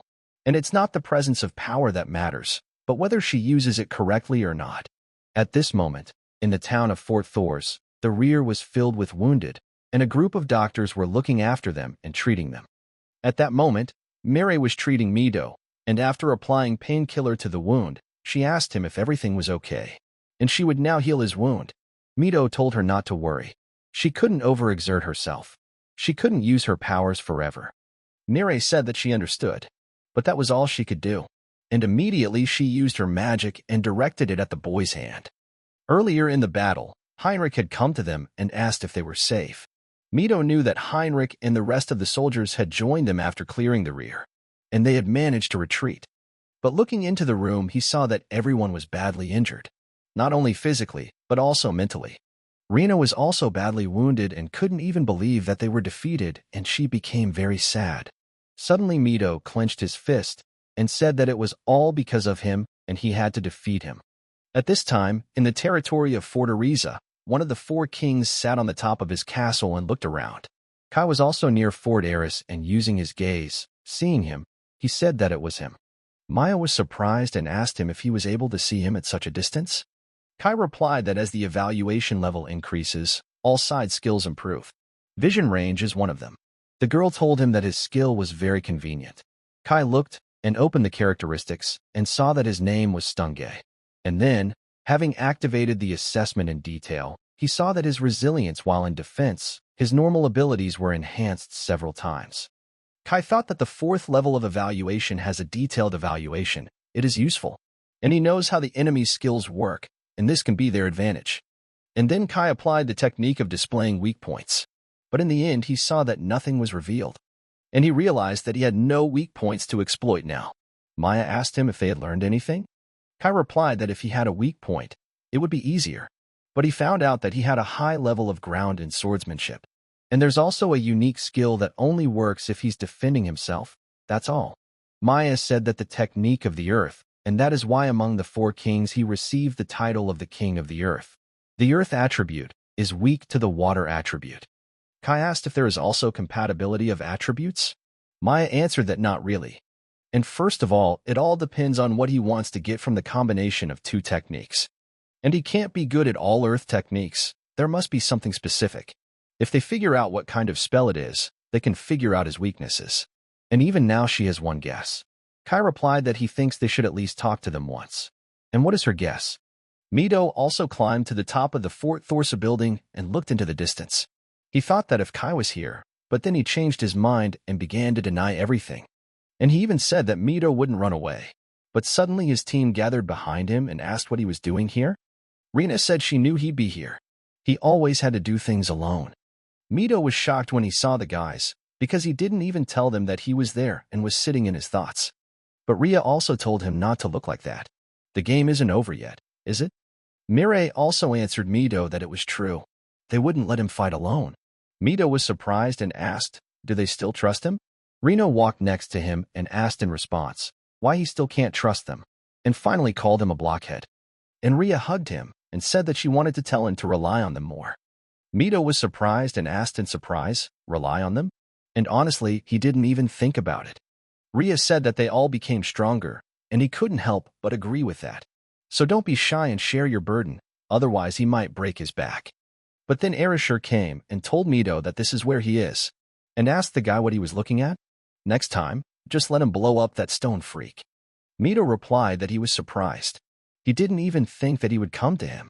Erasure said that he didn't want to admit it, but he couldn't handle him alone. And now the team is only on him, and he will knock the brains out of this old man. Rhea was surprised and said that Erasure agreed to work in the team. And it looks like it will snow today. Erasure got very angry after their words and told them to shut up or he would kill them now. Mito agreed with him and said that they would defeat him together. Erasure was surprised and told the captain that he seemed to be thinking faster. Rin stood aside at that moment and looked at them. She was glad that they were all united, but they still had no tactics against Stongai. Suddenly, a man's voice suddenly sounded and told Rin that they hadn't seen each other for a long time. She looked down and was so shocked that she even made a few sounds. But Kai told her to be quiet. After all, he didn't want to be noticed. Rin covered her mouth with her hands and tried not to say anything.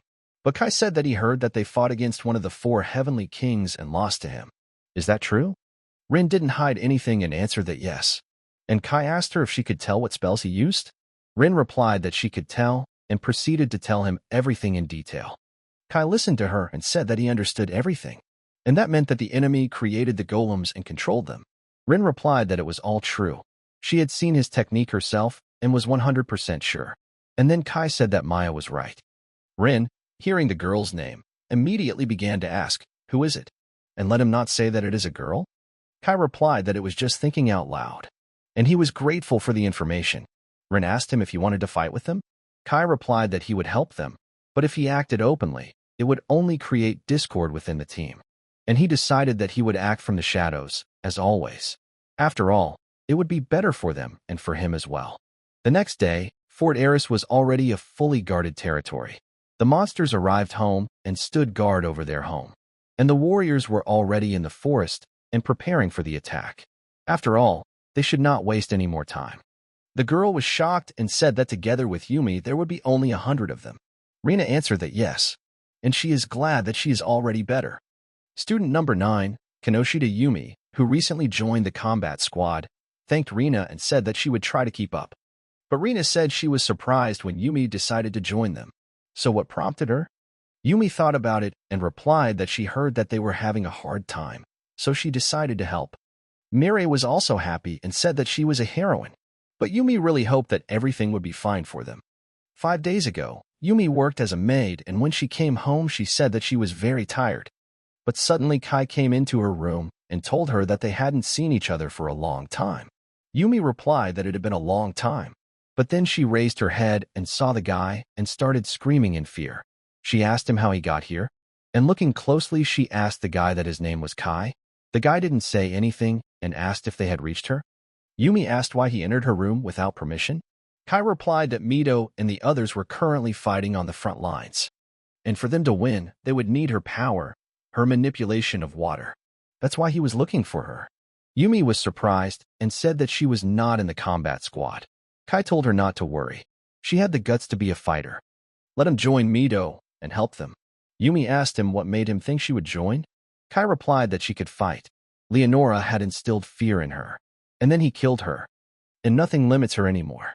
And enough time has passed for her mental wounds to heal. And now is not the time to play the awkward waitress who smashes plates. Yumi was surprised and asked him if he saw that, but it was an accident. Kai asked her if she didn't want to help Nagase and Shinami. Yumi told him that he always knows what to say. And of course it's amazing, but she doesn't think he cares about his classmates that much.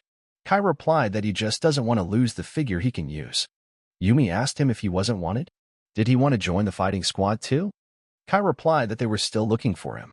Therefore, he had no chance to join the army of the sacred country.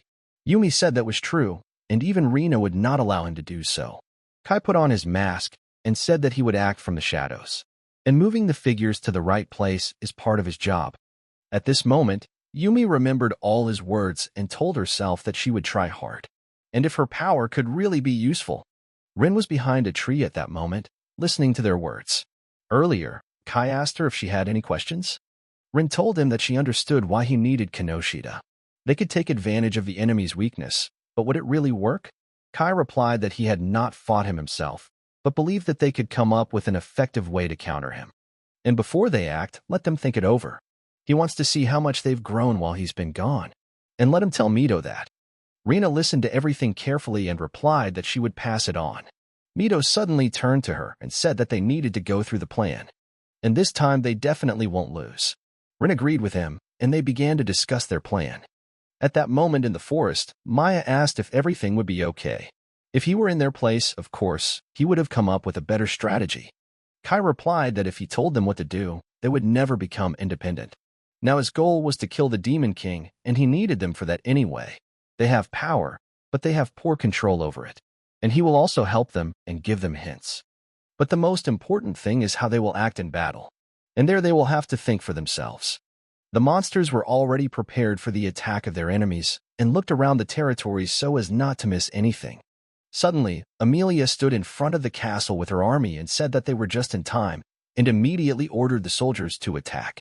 Having started the attack, the monsters said that they were back again, and in vain they let them retreat last time. Amelia shouted at them not to be afraid. They had to clear the way for the hero candidates.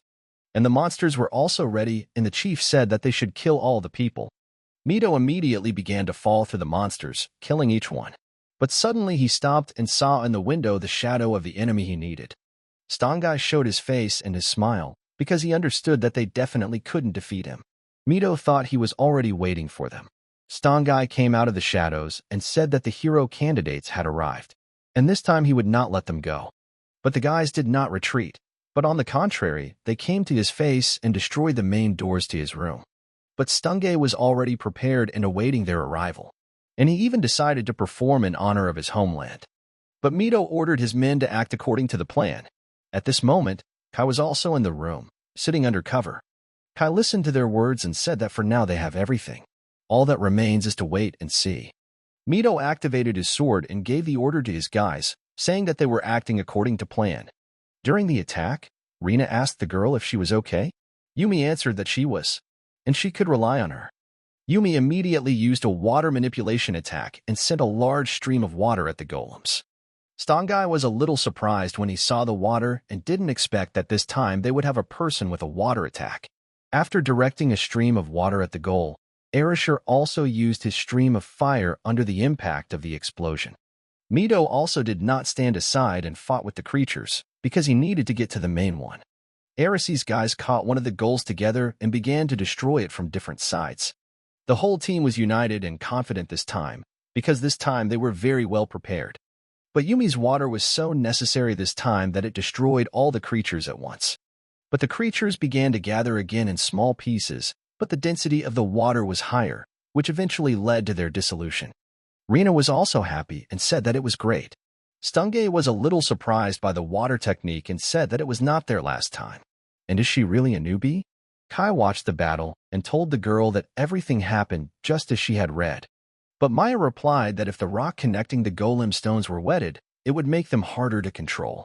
The effect was even better than she expected. Mito told his men to watch carefully, because wet golems do not regenerate, and he ordered them to beat them. Yumi immediately heard the order and activated the water flow again and used a large wave on them. The rest of the students immediately ran after her attack to attack and finish them off once and for all. Standing in front of the large and huge creatures, they felt no fear and were ready to fight them to the death. Stongai noticed that they wanted to destroy his golems first. They had a great strategist this time. But that was not all. Stongai placed his hand on the ground and activated his seal again. But suddenly strange creatures began to appear from the ground and he realized that the golems were just soldiers. And having united all parts of the creature into a single whole, he said that this is the real power of the earth. But Stongai did not stop there and sent the strange stones straight at the students. But she stood up for the student and activated her telekinesis and stopped all the stones with her power. Stongai was surprised and asked how this happened, and he realized that she had broken his control over the land. After that, Rin also entered the battle and activated her control ability. And she directed it straight at Stongai, but the king tried to resist and realized that this was submission. Erasure, seeing this, did not want to let him go just like that, and immediately went to attack with his explosion.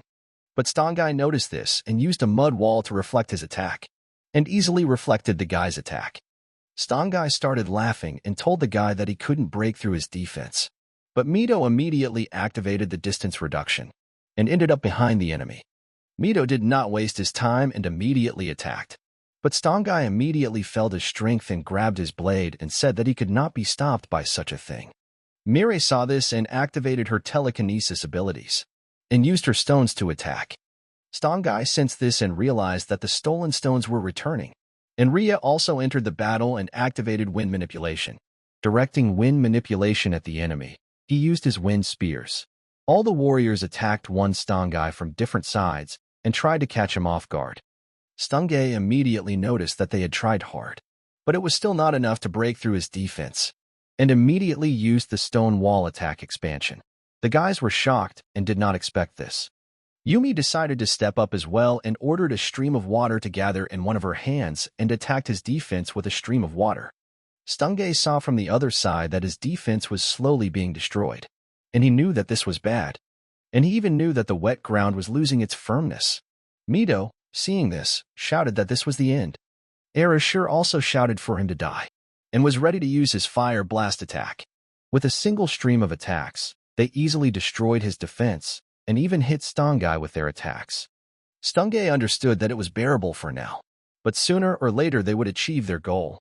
And now he has only all or nothing left, and all the magic that he used for defense, he will now put into the attack. Starting his upgrade into another being that was even stronger than the previous one, Kai used his moment and attacked him with his knife right in the head. Stongai didn't even expect such a turn of events, that he would say goodbye to his life just like this. The guys, seeing that he was dead, began to rejoice and shout that they had succeeded. Mito and Erashur had defeated Stongai. The guys approached the enemy's body, and Mito saw the knife and understood that everything was wrong, and it wasn't them. Erashur looked at the whole body, and seeing a dagger on the ground, he picked it up and couldn't believe it. Mito also looked around and saw that there was a crack in the ceiling, and it was very suspiciously standing in the same place from where the attack was planned. Mito asked out loud, was it really Kai? Erashur was also very angry at him, because he hated him. One of the students came up and said that their plan worked. Mito pretended that everything was so and answered that everything was correct. Mito knew that everything was going according to plan, and thanks to Kinoshita, they had gained an advantage in the fight. But at the last moment, he felt a huge amount of magic coming from Stongai, and they certainly wouldn't have been able to handle him themselves. And that's why Kai intervened in the battle with his dagger. Mirai approached him and asked why he was sad. She couldn't understand. Isn't now the time to be happy? Mito tried to tell her what was going on, but Mirai said that he would tell her everything later and left. After all, they had defeated one of the 4 heavenly kings. Mirai immediately pushed him into the circle and shouted that everything was fine now. But Mito did not want to rejoice and shouted for her to stop, but it was too late. The students shouted in the circle that Mito was a great guy, and he was a wonderful commander. At the moment, Mito was confused, and after thinking about it, he was happy, because all the students consider him the team leader. But Erashur still couldn't get over what he had seen and was deep in thought. But his guys came up to him and said that he was a good guy, and he had beaten their enemy in no time, and they would follow him to the ends of the earth. But Erashur told them to shut their mouths and said that it was definitely not him who killed him. The guys were confused at the moment and asked him for forgiveness. But one of the guys said that he understood why he was so upset. Erashur asked him if he saw it too. The guy replied that he was there, and he shouldn't worry about it so much. And that was just the final blow. The one who cornered one of the 4 heavenly kings was him, and that's a fact. After all this, Mito stood in Stongai's place and shouted to all the warriors, raising his head and saying that the king of the earth was defeated, and let all the monsters and warriors lay down their weapons. The monsters, seeing the head of Mr. Stongai, were shocked and realized that they had all lost. Isabel also heard his words and raised her sword into the sky and shouted that they had won. Hector was also shocked and said that they did it. At that moment, Kai and Maya were in the buildings, and looking at all this, he said that everything was over. Maya replied that the demons were more numerous, weren't they? Kai replied that the Demon King's army was driven forward by the charisma of their leader. But the leader is dead and they won't resist anymore. Maya also remembered and said that after Winberg's death, they weren't even sent out to pursue them. Kai replied that this was one of the weak points of the Demon King's army. Maya asked if he was okay with it. The guy was surprised and asked what exactly. Maya replied that he killed Stongai. Wasn't he going to train those guys? Kai replied that at that moment, he felt a strong thirst for blood from Stongai. They must not die before he had time to train them.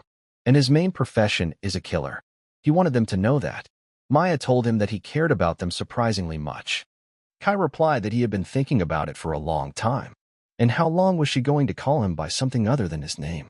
After all, his name was Kai, and he had introduced himself earlier. Maya replied that she didn't know how best to address him. So could she call him Kai? The guy answered that he agreed. And turning around, he asked her why her face was red. Maya began to cover herself and said that it wasn't red, and let her not pay attention.